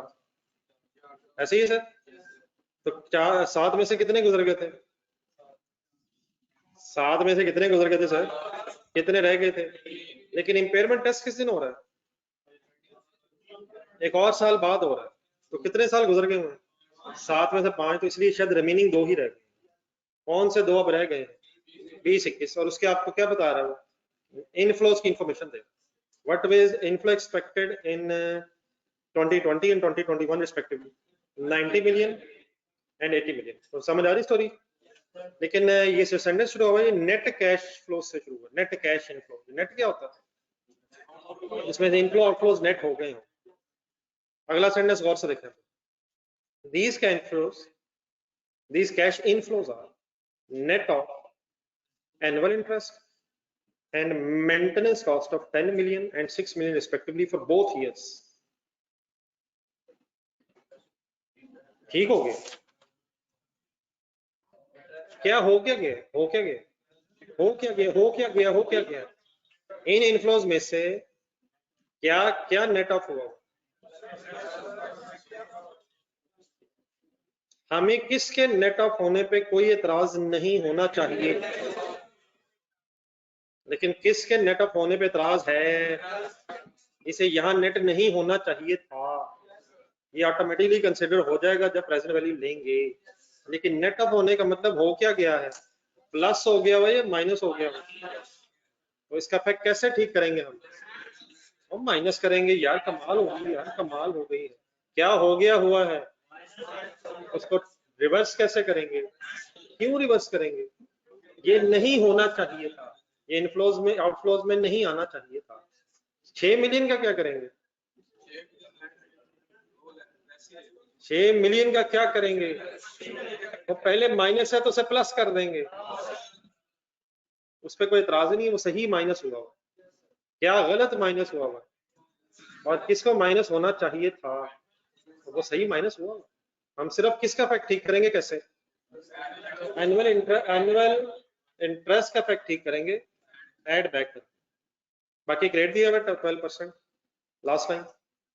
On the date of impairment review, existing plant can be sold in the local market for rupees 160 million and the estimated cost of disposal is 5 million. ये क्या दे दिया उसमें? जी requirement. Prepare general entries for the year ended 31st December 2019 in respect of the above information. Show all the necessary entries and narrations का मतलब ये मतलब अंग्रेजी में लिख के बताने की जरूरत नहीं. आप क्या करने लगे हैं? बस एंट्रीज लिख. अच्छा अगर वो कहता है ब्रैकेट पढ़ने दो दोबारा. वो कहता है नरेशंस आर रिक्वायर्ड. फिर क्या करते हैं? एंट्री के नहीं करते. हमने क्या किया? इस तरह करें. इस वक्त नरेशंस रिक्वायर्ड तो नहीं है, लेकिन एंट्री करने के बाद आपने मेरे अंग्रेजी में थोड़ा सा बोल के दिखाना कि अगर लिखनी पड़ती है तो नरेशन क्या लिखेंगे. फिर अंग्रेजी आ गई. हेडिंग बनाई. करना क्या है? मिक्स होने लगी सर चीजें. IS 20 and IS 36 Indus pharma.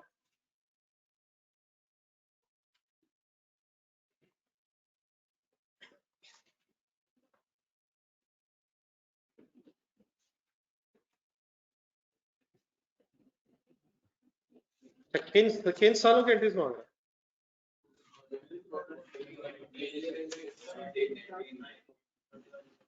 सिर्फ 19 की मांग रहा है.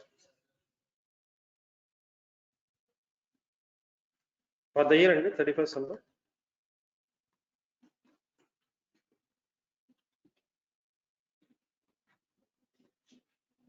31 दिसंबर 19।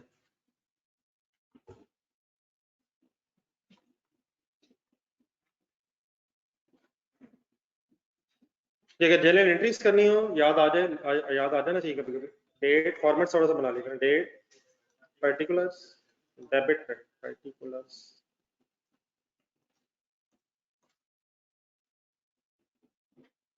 प्रैक्टिस रिक्वायर्ड होती है सर।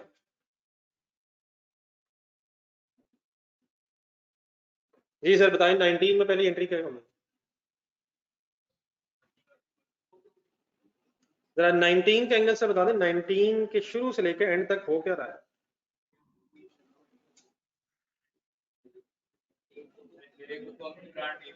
हाँ जी, 1 जनवरी 19 को पहले गवर्नमेंट ग्रांट रीड पे होनी है, उसके बाद फिर and of the year impairment की कोई बहस होनी।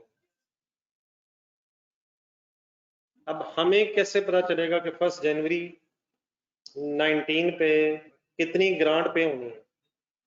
मेरा ख्याल ये एंट्री हो सकती है अभी, बाकी ठीक है वर्किंग करनी पड़ेगी पिछले साल की, लेकिन ये मेरा ख्याल इसकी इंफॉर्मेशन है हमें ढूंढने जरा। क्या सारी ग्रांट वापस हो रही है? तो 1 जनवरी 19 ट्राई करें जरा, क्या एंट्री होनी है? और जाने दे यार, और जाने दे मेरे भाई, ये क्यों नहीं जो आप बोल रहे हैं? क्योंकि ग्रांट रिलेटेड टू एसेट है, कैश इज रिसीव्ड है फॉर डेप्रिशिएबल एसेट है, और कैरिंग अमाउंट में से नेट ऑफ हुआ और उसकी पेमेंट हो गई है, आपके जहन में एंट्री आ गई है। सही बोल रहे हैं आप, बोले एंट्री। कैश डेबिट है, सॉरी एसेट डेबिट है, कैश क्रेडिट है, कितने से? फुल पेमेंट हो रही है 280 से।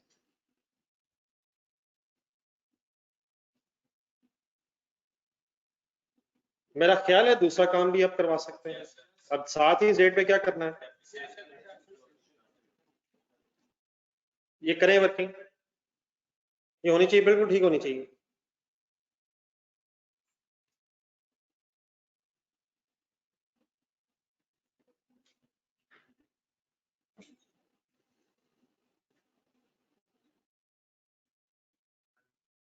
ये भी बीच पे एकादशी बंद कर देना, ये वाला कर, हिंदू सब डिस्टर्ब हो रहा है, पढ़ाई के लिए कंड्यूसिव एनवायरनमेंट नहीं है। 1 जनवरी 19 जी बोला ना, कितने से कैसे? फिगर इजी है यार, कितने से हमने करनी है इस वक्त, जितने से हमने एसेट बढ़ाया, कितने से एसेट हमने बढ़ाया 280।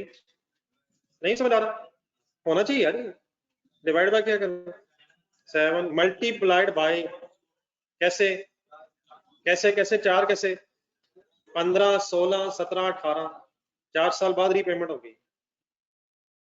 आपने कितने से एक्स्ट्रा डेप्रिसिएशन चार्ज करनी है? जितने से आप बढ़ा रहे हैं, जितने से आप बढ़ा रहे हैं, जाने दें आपको खुदा के लिए यार, रेजिडुअल वैल्यू 280 में से वो तो पहले माइनस कर दी होगी आपने। जितने से आप एसेट बढ़ा रहे हैं, पहले आपने जो वर्किंग की होगी रेजिडुअल वैल्यू माइनस करके की होगी ना, तो उसका इफेक्ट शायद नहीं आना चाहिए। Depreciation debit, cumulated depreciation credit कितने से जी? 160 समझ आ गया? मंथ्स कंसिडर नहीं करेंगे जी सर, मंथ्स कंसिडर नहीं करेंगे, मंथ्स कंसिडर कर तो नहीं यार। नेक्स्ट हो जाना सर जी, हो जाना हो जाना हो जाना हो जाना हो जाना। नेक्स्ट डेट 31 दिसंबर 19 के एंगल सोचना आपने, बाकी देखते हैं जरूरत पड़ती है तो पिछले सालों में जाएंगे, वरना शायद जरूरत ही नहीं पड़े, देखते हैं नहीं पड़ेगी ना सर। 31 दिसंबर 19, इस दिन क्यों रोका? इम्पेयरमेंट रिव्यू हो तो रहा है, लेकिन क्या 19 वाला साल भी गुजर रहा है? 2019 की डेप्रिसिएशन कैलकुलेट करें, बिल्कुल सिंपल है शायद। हिम्मत हिम्मत हिम्मत, होना चाहिए होना चाहिए होना चाहिए होना चाहिए होना चाहिए होना चाहिए होना चाहिए होना चाहिए, सिंपल बहस हो गई है, ग्रांट वापस हो गई है, कैलकुलेटर पकड़े, एसेट कितने का था, कितना माइनस हुआ था, माइनस करें जरा 280, कितने पे आया होगा? 350 पे आ गया होगा, लेकिन आपकी इस फर्स्ट एंट्री से दोबारा कितने पे वापस आ गया है? तो क्या इस साल अब 630 पे डेप्रिसिएशन या 350 पे? देख लें सोच से। क्या एसेट दोबारा 630 पे आ गया है? किस दिन आ गया है? इस साल के शुरू में आ गया। तब क्या करें? 630 डिवाइड बाय, और जाने दे, इतने साल गुजर गए अभी भी 7 यार, वो तो उस वक्त थे 7। स्ट्रेट लाइन मेथड मेरा ख्याल सही आंसर नहीं है। ना एस्टीमेट चेंज हुआ है, ना रिवैल्यूएशन हुई है, ना अभी इंपेयरमेंट हुई। इंपेयरमेंट हो तो गई है, आफ्टर इंपेयरमेंट गिन लेंगे फिर ये आंसर। इस साल के शुरू में भी डेप्रिसिएशन, साल के एंड पे फिर डेप्रिसिएशन। क्या हो रहा है? ये क्या हो रहा है? साल के शुरू में किसकी डेप्रिसिएशन? पिछले सालों की डेप्रिसिएशन जो चार्ज नहीं हो सकी थी, और अब इस साल की डेप्रिसिएशन। आंसर क्या है? 93। अब क्या करें? नहीं, अब इंपेयरमेंट हो गई है, ये चेक करनी पड़ेगी। अगर पता चला इंपेयरमेंट नहीं है फिर कोई एंट्री नहीं है, और अगर इंपेयरमेंट हो गई है तो ऑब्वियसली फिर एक एंट्री करेंगे। अब एक एंट्री की जगह छोड़ना, अब आ जाए वर्किंग करना।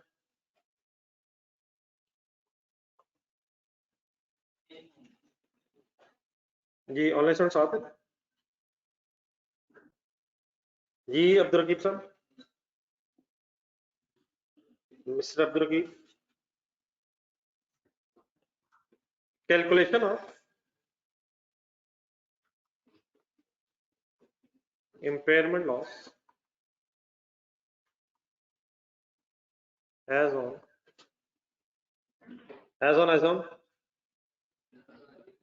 31st December 19।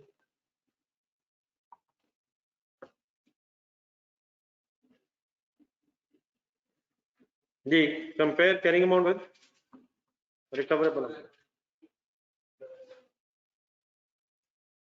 कैरिंग अमाउंट कैसे कैलकुलेट करें? ये करें जी, वर्किंग करें। बताइए कैरिंग अमाउंट क्या है? जाने दें यार, क्या हो गया यार? सही हो गया जी मंजूर साहब।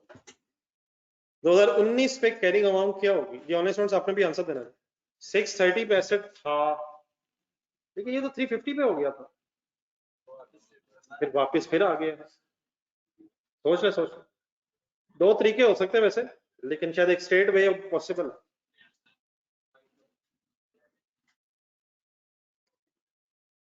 ये कैलकुलेटर पे लिखें जी 630 क्या है? कॉस्ट लिखवाई है मैंने। ग्रांट कितनी मिली थी? ग्रांट का किया क्या था? माइनस किया था, तो माइनस 80 एक मिनट करेंगे। ये मैंने किस दिन आपको फिगर ये सॉल्व करवाई है इस तरह? 1 जनवरी 15 पे नहीं, 15 पे यार। कॉस्ट लिखवा रहा हूँ, नेट कॉस्ट बताइएगा। ये डिवाइड बाय 7 हुई होगी। कंसिडरेशन कौन सी फिगर 350 डिवाइड बाय 7 हुआ होगा। पर एनम क्या बना? ये कितने साल चार्ज हुआ होगा पर एनम? 15, 16, 17, 18 इनटू करें 4। ये क्या आया? कौन से 4 सालों की डेप्रिसिएशन? 2001, 2020, 2026, 2050। कौन से 4 साल भाईजान? क्वेश्चन साइलेंट है मेरा। कौन से 4 साल? 15, 16, 17, 18। अब अपनी एंट्रीज देखें जो अभी आपने की। आपने 2 एंट्रीज डेप्रिसिएशन की और की हैं। प्लस 160 करें 200 में, प्लस 160 करें, प्लस 90 करें। ये क्या है आपके पास? एक्यूमुलेटेड डेप्रिसिएशन आ गई। माइनस 630 करें, कैरिंग अमाउंट क्या आई? 180। ऐसे ही एक तरीका तो ये जो एक्चुअली चार्ज हुई होंगी उन्हें प्लस करना। एक दूसरा ऑब्वियस स्टेट वे क्या है? 630 ही पे अब डेप्रिसिएशन पिछले सालों की चार्ज हुई है सारी, जो नहीं हुई थी वो भी कर दी हमने। तो 630 कॉस्ट है, माइनस 630 डिवाइड बाय 7 इंटू सीधा 5 भी किया जा सकता है। 90 इंटू 5 भी 450 ही बनता है। लेकिन वैसे ज्यादा बेहतर वही तरीका जो पहले हुआ है। एक्चुअली चार्ज हुआ है वो मैंने इकट्ठा करवाया है, लेकिन ऑब्वियसली जितना पिछले साल में चार्ज नहीं हो सका था वो भी हमने चार्ज कर दिया है। तो फाइनली 180 ठीक है, डन है सर। नेक्स्ट कैरिंग अमाउंट किससे कंपेयर होती है?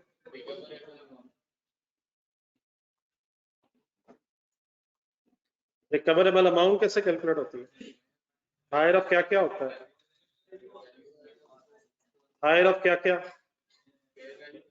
Fair value less cost to sell and value use. पहले क्या कैलकुलेट करते हैं? वो क्यों?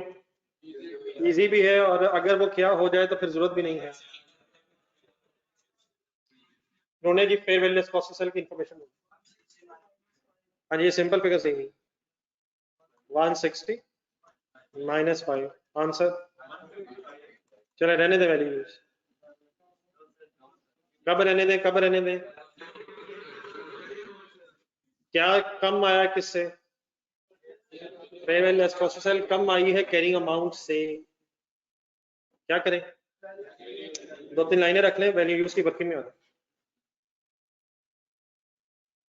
और वंस अगेन जरा पेशेंस दिखाइएगा, मैं पहले करवा दूंगा।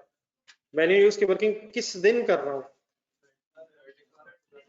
31 दिसंबर 19 के एंड कर, किन सालों की कर रहा हूँ? 2020 की और 2 सालों की क्यों कर रहा हूँ? अब जाने दें यार, 7 साल है, कमाल होगी। 5 वाकई गुजर गए। कंसंट्रेशन रखें जरा, छोड़ दें लिखना। नेट कैश फ्लोज बताएं 2020 और 2021 के कितने? 90 एंड 80। लेकिन 90 और 80 में कोई प्रॉब्लम तो नहीं है? कौन सी 2 प्रॉब्लम्स हैं? 2 नहीं है, 2 नहीं है, एक ठीक है, एक मसला है। बोर्ड पे देखें, 2020 की कैश फ्लोज गिवन कितनी है? 90। 90 में कितनी है इंटरेस्ट की कॉस्ट नेट हुई हुई है? प्लस कर दूं माइनस कर दूं? सब कंफर्टेबल है प्लीज? प्लस क्यों कर रहा हूं? जो पहले माइनस है इसका इफेक्ट आना नहीं चाहिए था, तो प्लस करके इफेक्ट कैंसिल हो जाएगा। लेकिन जरा दोबारा पढ़ के देखें, क्या 2021 में भी है? सेंटेंस सेंटेंस सेंटेंस गौर से, क्या दोनों सालों में ये मसाइल हुए हैं? तो पिछले साल में कितनी फिगर है, सॉरी अगले साल में कितनी है? 80 + 10, एक 6 भी तो है। नो नहीं है। वो 6 क्या है? उसको तो माइनस होना चाहिए है, इसको माइनस नहीं होना चाहिए था, इसको हमने प्लस करके खत्म कर दिया। बाकी वर्किंग करें, ये 100 हो जाएगा, वो 90 हो जाएगा। ये ऑनलाइन समझ आ गया? Plus and why we are not trading 6। Maintenance cost तो लेस होनी चाहिए, लेकिन इंटरेस्ट कॉस्ट लेस नहीं होनी चाहिए।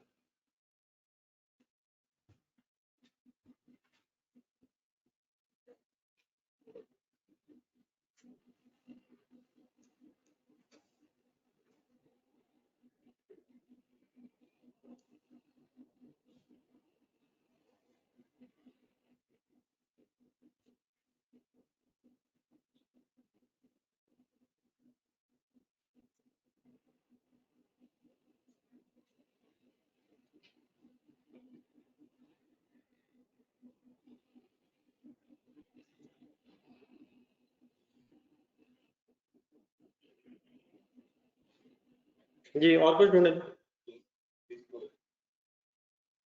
Net disposal proceed 5 million.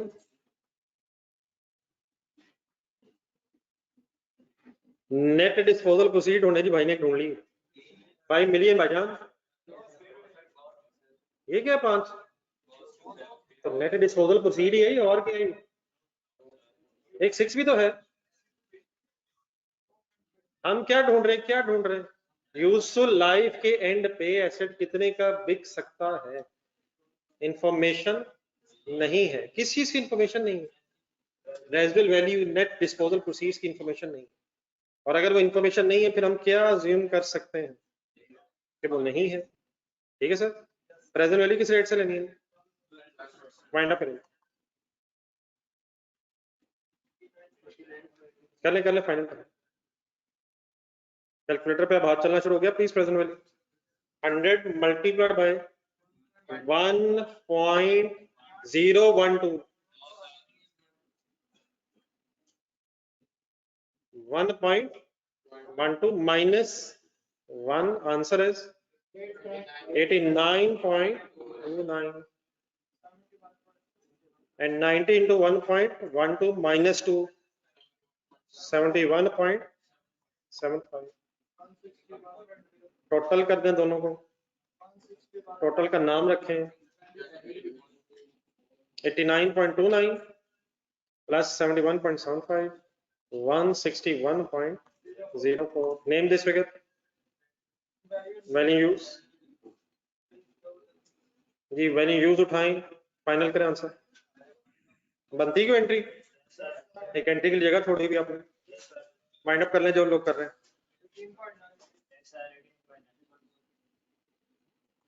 161.04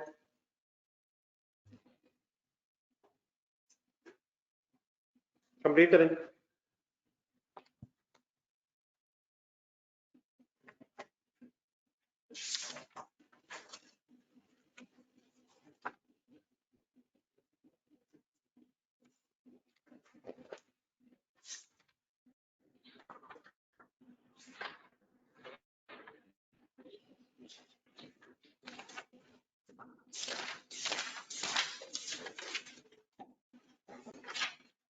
चलो कर लें पेज नंबर 306 पे आते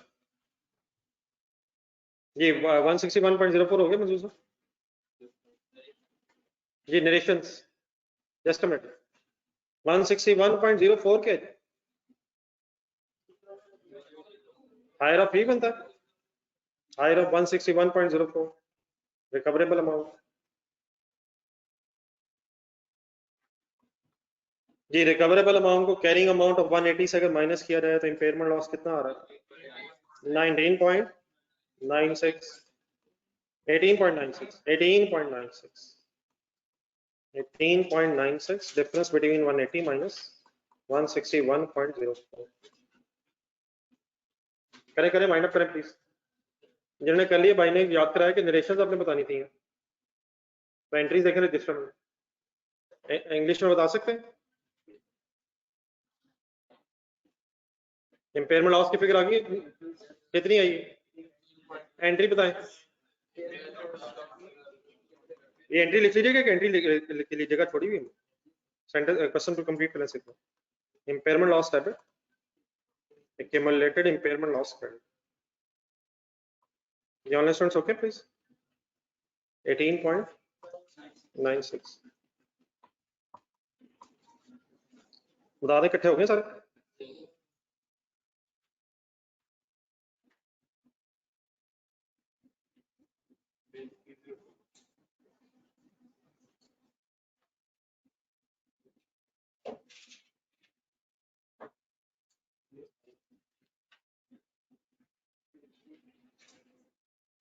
बेटा अंदर जाना है गुस्सा तो दवा के लिए सर आपने कहा आप कहा कि फेयर वैल्यू अगर कम आ जाए तो वैल्यू यूज कैलकुलेट करने की जरूरत नहीं मैंने यकीनन कहा लेकिन आपको झंझोड़ने के लिए कहा कब जरूरत नहीं फेयर वैल्यू कम आ जाए ज्यादा आ जाए मैंने बहुत कुछ कहा लेकिन लिखा भी पड़ा आपने कल ये अगर नरेशन लिखनी है तो पहली की नरेशन क्या है repayment of government bracket close दूसरे की narration charging of extra depreciation word अपना डिफरेंट हो सकता है यही किया हमने और क्या किया कम्युलेटिव एडिशनल डेप्रिसिएशन तीसरा depreciation for the year last one impairment loss हो सकता है सर अब नरेशन में ये नहीं कि पूरे पैराग्राफ लिखने हैं जो काम हुआ बस वो करना अगर नरेशन रिक्वायर्ड है जो किया है वही करना है विदाउट वेस्टिंग एनी टाइम बोल दे पहला क्या किया दूसरा तीसरा चौथा पेज नंबर 306 क्वेश्चन नंबर 2 ढूंढे काश आप रोज पढ़े कम से कम क्लास में क्या 3 सवाल होंगे क्लास में इंशाल्लाह। Draft financial statements of Barbary Cement Limited. Requirement देखें, इम्पायरमेंट लॉस बताना जी for the year ended 31 December 2020 include a plant having a carrying value of 400 million. Due to technological change, the remaining useful life of the plant has been reduced to 2 का मतलब 4 साल रह गई है, 4 साल से कम हो गई है, 4 साल तक रह गई है, 4 साल ही रह गई है। ड्यू टू टेक्नोलॉजिकल चेंज, क्या ये भी कोई indication of impairment, external indication of change है। Following information has been gathered for the impairment testing of the plant. ये वैल्यू यूज की वर्किंग में रख के जरा इंफॉर्मेशन पढ़ते जाइए। Inflows from sale of the product to be manufactured for the plant for the year 2021 are estimated at 200 million. The inflows are subjected to 10% decrease in the subsequent year due to each subsequent year due to declining demand. Calculator पकड़े, 200 को 200 किस साल की figure है, 2021 की figure है, 22 की figure बताएं कैसे, 200 into 90%, 23 की बताएं, 23 की बताएं, 23 की बताएं, 23 की बताएं, 24 की बताएं, 25 की क्यों ना बताएं, 25 की क्यों ना बताएं, क्यों ना भाजन बताएं, 4 साल, 21 की दी हुई है, 22, 23, 24 हम कर लें। Number 2, outflows from operational cost for 2021 are estimated at 80 million rupees. These outflows would increase by each subsequent year despite decline in demand due to inflation and increase in plant wear and tear. ये क्या होता है plants wear and tear? Plant के use की वजह से, plant की कमी होने की वजह से, प्लांट में टूट फूट सही है, बट टूट फूट का शिकार हो जाने की वजह से। जी what is 80 million? Operational cost लेंगे सर जी, लेंगे सर, लेकिन ये किस साल की दी हुई है, 22 की बताएं, सोच के कैलकुलेटर पे सॉल्व करें। 84 कैसे यार, ये 5% से बढ़ना है, तो जो हजरात FA1 के साथ कॉस्ट नहीं पड़े वो खास तौर पर ध्यान दीजिएगा। 5% से बढ़ना है, यकीनन 80 into 5% किया जा सकता है, ये 4 बनेगा, तो 80 + 4 मींस 84 हो जाएगा। लेकिन सीधा कैलकुलेटर में लिखें 80 into, अब ये 1.05 हो जाएगा, 05, लेकिन 1.5 नहीं, 1.5 से ये क्या बन जाएगा, 50% इंक्रीज आ जाएगा। तो कितने परसेंट इंक्रीज आ रहा है? अगर ये 5% डिक्रीज आता तो क्या करते, 0.95, 5% इजाफा हो रहा है 1.05, 1.05, असल में 105% हो रहा है। कैलकुलेटर में लिखें 105, डिवाइड बाय करें 100, 105%, 105/100, शॉर्ट वर्ड्स में 1.05।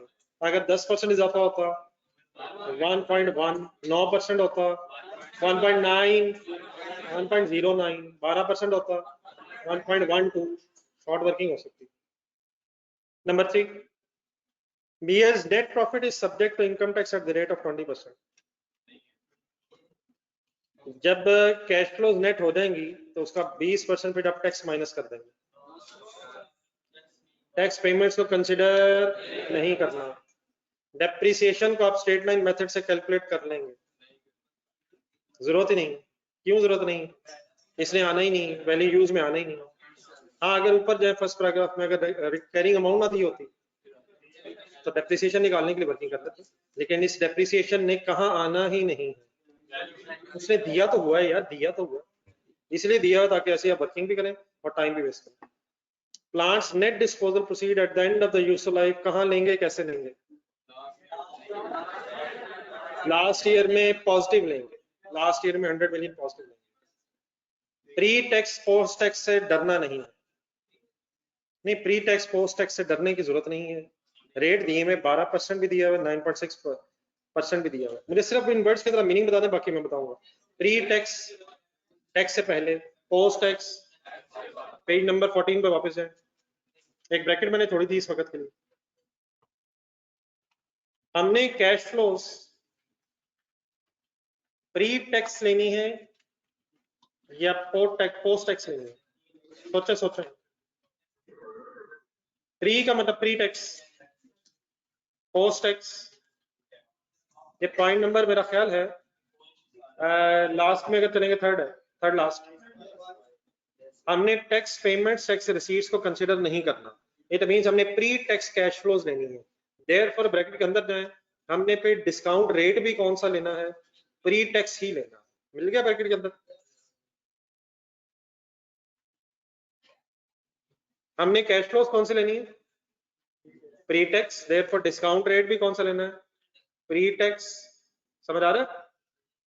अच्छा, अगर हमें ना पता हो कि डिस्काउंट रेट प्री टैक्स है या पोस्ट टैक्स, तो इसी के नीचे पेज नंबर 14 पे देखें, या पेज नंबर 14 नहीं, पेज नंबर 15 पे आता 9% रेट जो था, बताइए प्री था या पोस्ट था? अगर नहीं बताया तो कौन सा ही होगा? प्री होगा। अभी एक क्वेश्चन किया आपने, पेज नंबर 80 पे ढूंढे, जल्दी जल्दी जल्दी। पेज नंबर 80 पे कौन सा रेट था? 12%। प्री था पोस्ट था? अगर नहीं बताया होगा तो कौन सा ही अज्यूम करेंगे? लेकिन अब आए पेज नंबर 306 पे, कौन कौन से बताएंगे? आप इनमें से दोनों ले लेंगे, प्लस का साइन दबा के दोनों इकट्ठे कर लेंगे। आप सिर्फ इसमें से कौन सा उठा लेंगे? कौन सा उठा लेंगे? फिगर बोल दें कौन सी लेंगे। 12% आप उठा लेंगे। सिर्फ एक आखिरी मसला सुने गौर से। फर्ज करें वो 12% देता ही ना, बोर्ड पे देखें, लेट्स अज्यूम वो इस तरह देता है, post tax discount rate is 9.6% per annum. हमें अभी भी क्या चाहिए? Pre tax. अगर तो पोस्ट ना वर्ड लिखता, अगर तो डिस्काउंट रेट वर्ड यूज करता, फिर ये प्री ही होता। लेकिन अगर वो पोस्ट टैक्स बता दे, हमें फिर भी प्री टैक्स चाहिए, क्या हम फिर पोस्ट टैक्स को प्री टैक्स में कन्वर्ट कर सकते हैं? प्री टैक्स का मतलब क्या होता है? टैक्स से पहले। पोस्ट टैक्स का मतलब टैक्स के बाद। नहीं नहीं, number 3 point, number 3 point, tax rate है 20%। हिम्मत हिम्मत हिम्मत हिम्मत हिम्मत। टैक्स रेट है 20%। पोस्ट टैक्स अगर मैं कहूँ तो क्या ये 20% लेस होने के बाद होगा? सर जी बाद होगा। और अगर मैं प्री टैक्स कहूँ तो 20% लेस होने से पहले होगा। मेरी तरह जरा देखें, पहले बिफोर टैक्स प्रॉफिट आता है या आफ्टर टैक्स? फिर क्या आता है? टैक्स, फिर आफ्टर टैक्स। उसी तरह से है प्री टैक्स, पोस्ट टैक्स। अगर टैक्स रेट 20% है और 9.6% पोस्ट टैक्स डिस्काउंट रेट है, तो क्या ये 80% रह गया है या 100% रह गया? Post tax, post tax. पहले प्री आएगा या पोस्ट आएगा? फिर बीच में क्या आएगा? Pre tax. प्री टैक्स का मतलब टैक्स से पहले। पोस्ट टैक्स का मतलब, ओ यार ये तो बता दो यार खुदा के लिए। टैक्स मल्टीप्लाई होने के बाद। प्री टैक्स का मतलब टैक्स से पहले। पोस्ट टैक्स का मतलब थोड़ी देर पहले बताया तो था, रिपीट करते हैं। पोस्ट टैक्स किसे कहते हैं? टैक्स के बाद, अभी पहले हो गए। दोनों में पी भी कॉमन है, आगे फर्क है। प्री का मतलब, पोस्ट का मतलब। प्री टैक्स रेट ढूंढ के बताएं अपने पास बुक में, मैंने काट दिए। 12 पोस्ट टैक्स 9.6, ऐसे ही है। कैलकुलेटर पकड़े। टैक्स रेट कितना है? टैक्स रेट कितना है? 20%। किससे मल्टीप्लाई करूं अगर आप पोस्ट टैक्स निकालना है? प्री टैक्स है या पोस्ट टैक्स है?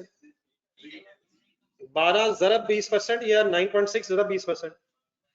12 जरब 20% करें जरा। What is 2.4? Tax effect of rate. What is final answer? 2।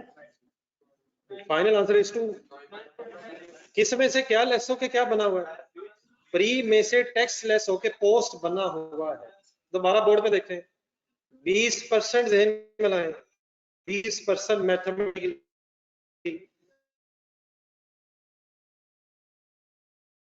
20% का मतलब 20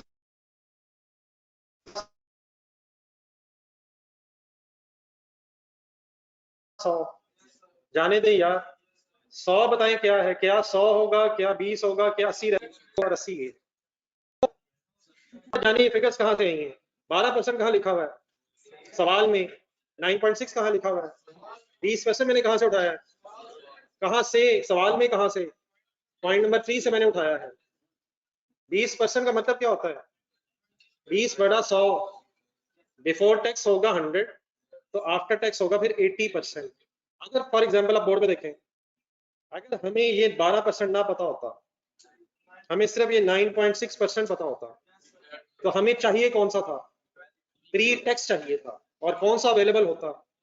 तो हम कैसे वापस जा सकते थे? कैलकुलेटर उठा लें। 9.6 अब कितने परसेंट किसका रह गया?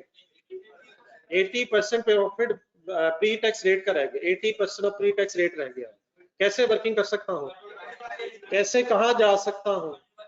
9.6 divide by 80 into 100 is equal to, क्या पोस्ट टैक्स से प्री टैक्स बना सकता हूँ? एक बात लिखने से पहले ये चीज, अगर 30% टैक्स रेट होता तो ये 9.6 30% लेस होने के बाद 70% रह जाता, ये डिवाइड बाय 70 into 100 होता था। आप इससे करें तो इसी जगह जहाँ पे ये लिखा हुआ है, थोड़ा सा नीचे करके या पेज के नीचे चले जाए, if only post tax rate is available.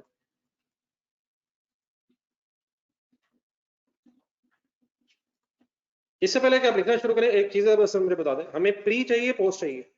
हमें प्री चाहिए। अगर ना लिखा हो तो हम प्री ही समझेंगे, लेकिन अगर पोस्ट लिखा नजर आ जाए और टैक्स रेट मिल जाए तो हम प्री बना लेंगे। हमें हमेशा प्री टैक्स वर्किंग में चाहिए। तो एक सेंटेंस लिख लें, only post tax rate is available, then according to this information हम प्री टैक्स तक पहुंच सकते हैं। जी ऑनलाइन स्टूडेंट्स, आपको कुछ हजम की बात?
जी नोट कर लीजिए।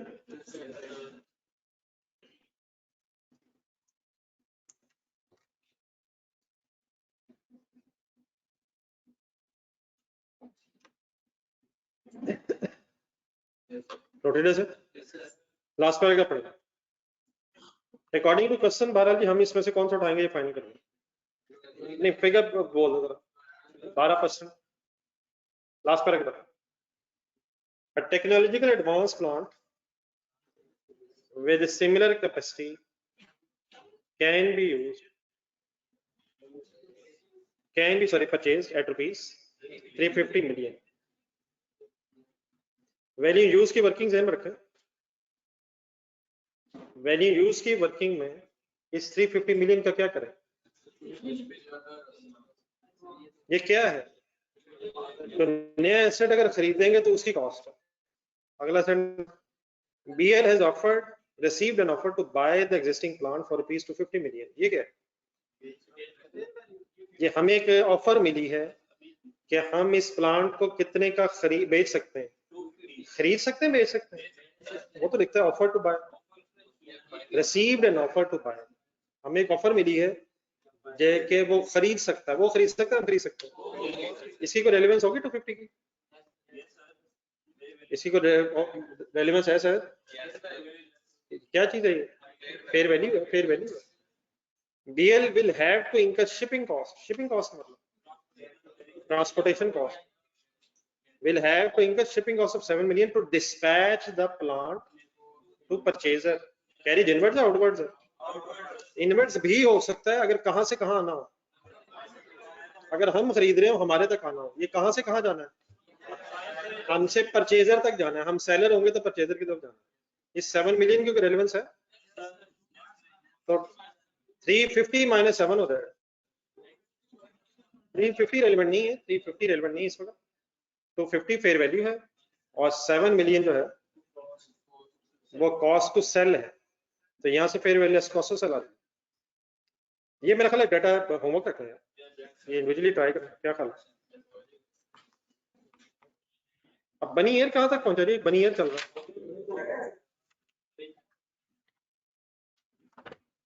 अच्छा सर, ये मैं ईद के हवाले से फाइनल कर लें। ईद की हम 3 से ज्यादा छुट्टियां अफोर्ड नहीं कर सकते, और 3 जो दिन हैं वो हैं थर्सडे, फ्राइडे, बनता तो सैटरडे वैसे नहीं है, लेकिन चले 3 छुट्टियों से ज्यादा नहीं। संडे था जी, कौन सा संडे, अगर संडे कहेंगे तो फ्राइडे तक बात खत्म हो जाएगी। तो फाइनल फैसला कर लें, पहले आप किस संडे की तरफ चलेंगे। अभी तो मैंने कल वाले संडे में आना। अब ये कौन सा थर्सडे फ्राइडे सैटरडे जो नेक्स्ट वीक में है। जो हजरात फिजिकली क्लास में आना चाहेंगे, डेफिनेटली फिजिकली क्लासेस ऑन है मंडे ट्यूसडे वेडनेसडे। हाँ, जो हजरात घर चले जाएंगे मैं उनको रोक नहीं रहा, लेकिन काइंडली मंडे ट्यूसडे वेडनेसडे जरूर टाइम निकालें, इससे बहुत ज्यादा टाइम वेस्ट हो जाएगा। सिलेबस इज टू मच, आपके सामने चीजें, हर क्वेश्चन मेरे से डिस्कस होना जरूरी हो जाता है, ठीक है। लेकिन कल अगर थोड़ी सी हिम्मत कर लें, कुछ हम चीजें जरा बाइंड अप कर लें मैक्सिमम इन दिनों में, ताकि दोबारा जब आप ईद के बाद आए तो एक नए जज्बे से दोबारा जिंदगी स्टार्ट हो सके। छोटे छोटे काम इन दिनों में खत्म हो, ठीक है। तो घर जाना अपने जरूर, आप जिस दिन जाए चल जाए, लेकिन क्लास के टाइम पर हमेशा टाइम निकालना। तो सेम टाइम इंशाल्लाह कल पूरा, कल 12 बजे रखना है। मैंने असल में वो कॉस्ट की भी रखनी, साथ लिंक हो जाएगी, वरना जल्दी हो जाएगी, घंटा डेढ़, ठीक है। देखिए असूलन तो कल भी रहने देना चाहिए, परसों भी रहने देना चाहिए, आज भी ऑफ ही होना चाहिए था, और असूलन आज आखिरी क्लास अल्लाह हाफिज होनी चाहिए। अल्लाह हाफिज हो जाएगा, लेकिन इंशाल्लाह कल 12 बजे मुलाकात है, ठीक है सर। ठीक है सर, लेकिन घर के लिए अब क्या है, जरा थोड़े से काम आज लगेगा। एक तो ये क्वेश्चन है 306, और कौन सा क्वेश्चन नंबर 2 कौन सा, नहीं एक तो ये वाला कंप्लीट कर दीजिएगा। थोड़ा सा छोटे छोटे काम जरा रिवाइज करना, कौन सा कर रहे हैं आप रिवाइज। ये पेज नंबर लिखे, ये जो इस चैप्टर में है ना पेज नंबर 1 2 3, मैंने उससे भी कहा था। ये कल क्लास की टाइमिंग 12 बजे गई बने रकीब साहब, 12 बजे। ये जो पेजेस पढ़े हमने एक दो दिनों में पिछले, एक तो पेज नंबर 1 2 3 वॉल्यूम 2, ये पढ़े थे एलिमेंट्स ऑफ कॉस्ट, इनको तो याद करना पड़ना। और फाइनली जो कल पेजेस पढ़े पेज नंबर 11 से लेके पेज नंबर 14 तक, मतलब इन्हें कोई 20-25 मिनट आराम से बैठ के पढ़े। रट्टा तो लगाना है लेकिन आहिस्ता आहिस्ता लगेगा। हाँ जी, पूरा पूरा पढ़े, अभी रिवाइज कर लें, 2-3-4 दफा पढ़ेंगे, मैं बार बार कहूंगा आपसे, तो इंशाल्लाह कुछ ना कुछ साथ साथ याद हो जाएगा। एक मैंने डेल्टा कहा था कि ट्राई किया उसे, तो मुझे जरा याद करवा दीजिए, उसमें सम ऑफ डिजिट्स मैंने बताना, बाकी फिगर तो सेम ही है, सम ऑफ डिजिट्स मैं जरा याद करा दूंगा कि किस तरह से होता था। तो इंशाल्लाह वो नेक्स्ट क्लास में याद करवा दूंगा, या कल टाइम मेरा कल याद करवा दूंगा, ठीक है। तो मेरी तरफ से कोई खास काम नहीं, इसलिए नहीं है कि अगर बनी ईयर फाइनल नहीं हुआ, तो बनी ईयर अगर फाइनल हो गया वैसे आप लोग हिस्सा करें जरा, आजकल टाइम है आपके पास, कुछ रिवीजन अगर करना चाहें आप अगले दिनों में, नहीं अगले दिनों में अपने कुछ पिछले टॉपिक से अगर रिवाइज करना चाहें तो उसके कुछ क्वेश्चंस लिख लें। खासतौर पे मैं ख्याल जरा रेशोस को रिफ्रेश करना है। तो ये जिस तरह के बनी ईयर है, दस्तगिल है, हड़प्पा है, इस तरह के क्वेश्चन कोशिश करेंगे हर वीक में एक आध इस तरह का हो जाए, ताकि पिछले स्टैंडर्ड जरा मिक्स है साथ। रेशोस का वॉल्यूम 1 में 3-4 क्वेश्चन नोट कर लें, मेरे ख्याल से एक अच्छी रिवीजन हो जाएगी।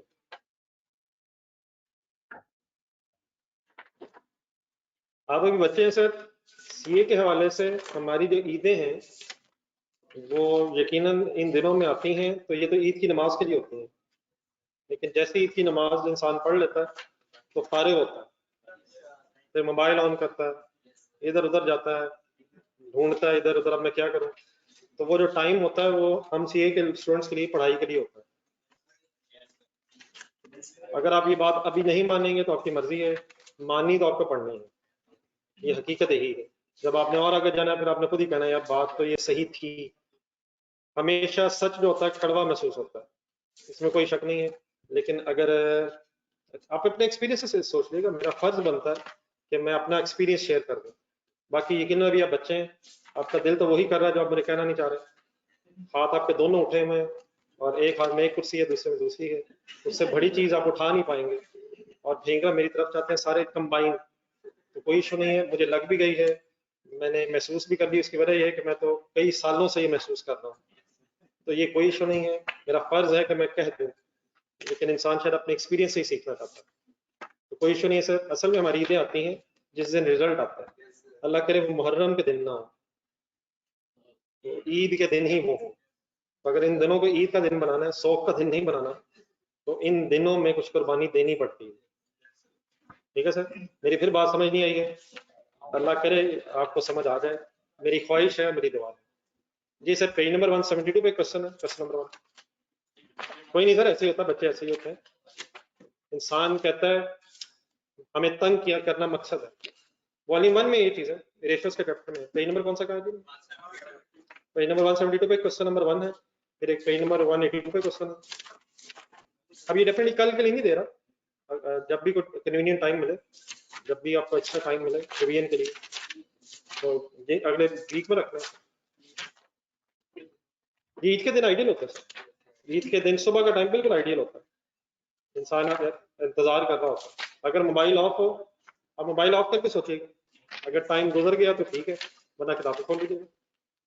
पेज नंबर 201, पेज नंबर 201 से लेके पेज नंबर 204 तक।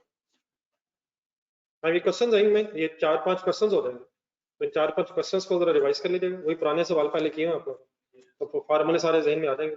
मकसद ये है कि फार्मूले दोबारा जहन में रिफ्रेश हो जाए, असल मकसद तो यही है इसमें। ठीक है, इंशाल्लाह फिर कल 12 में मुलाकात हो। अल्लाह हाफिज़ सर।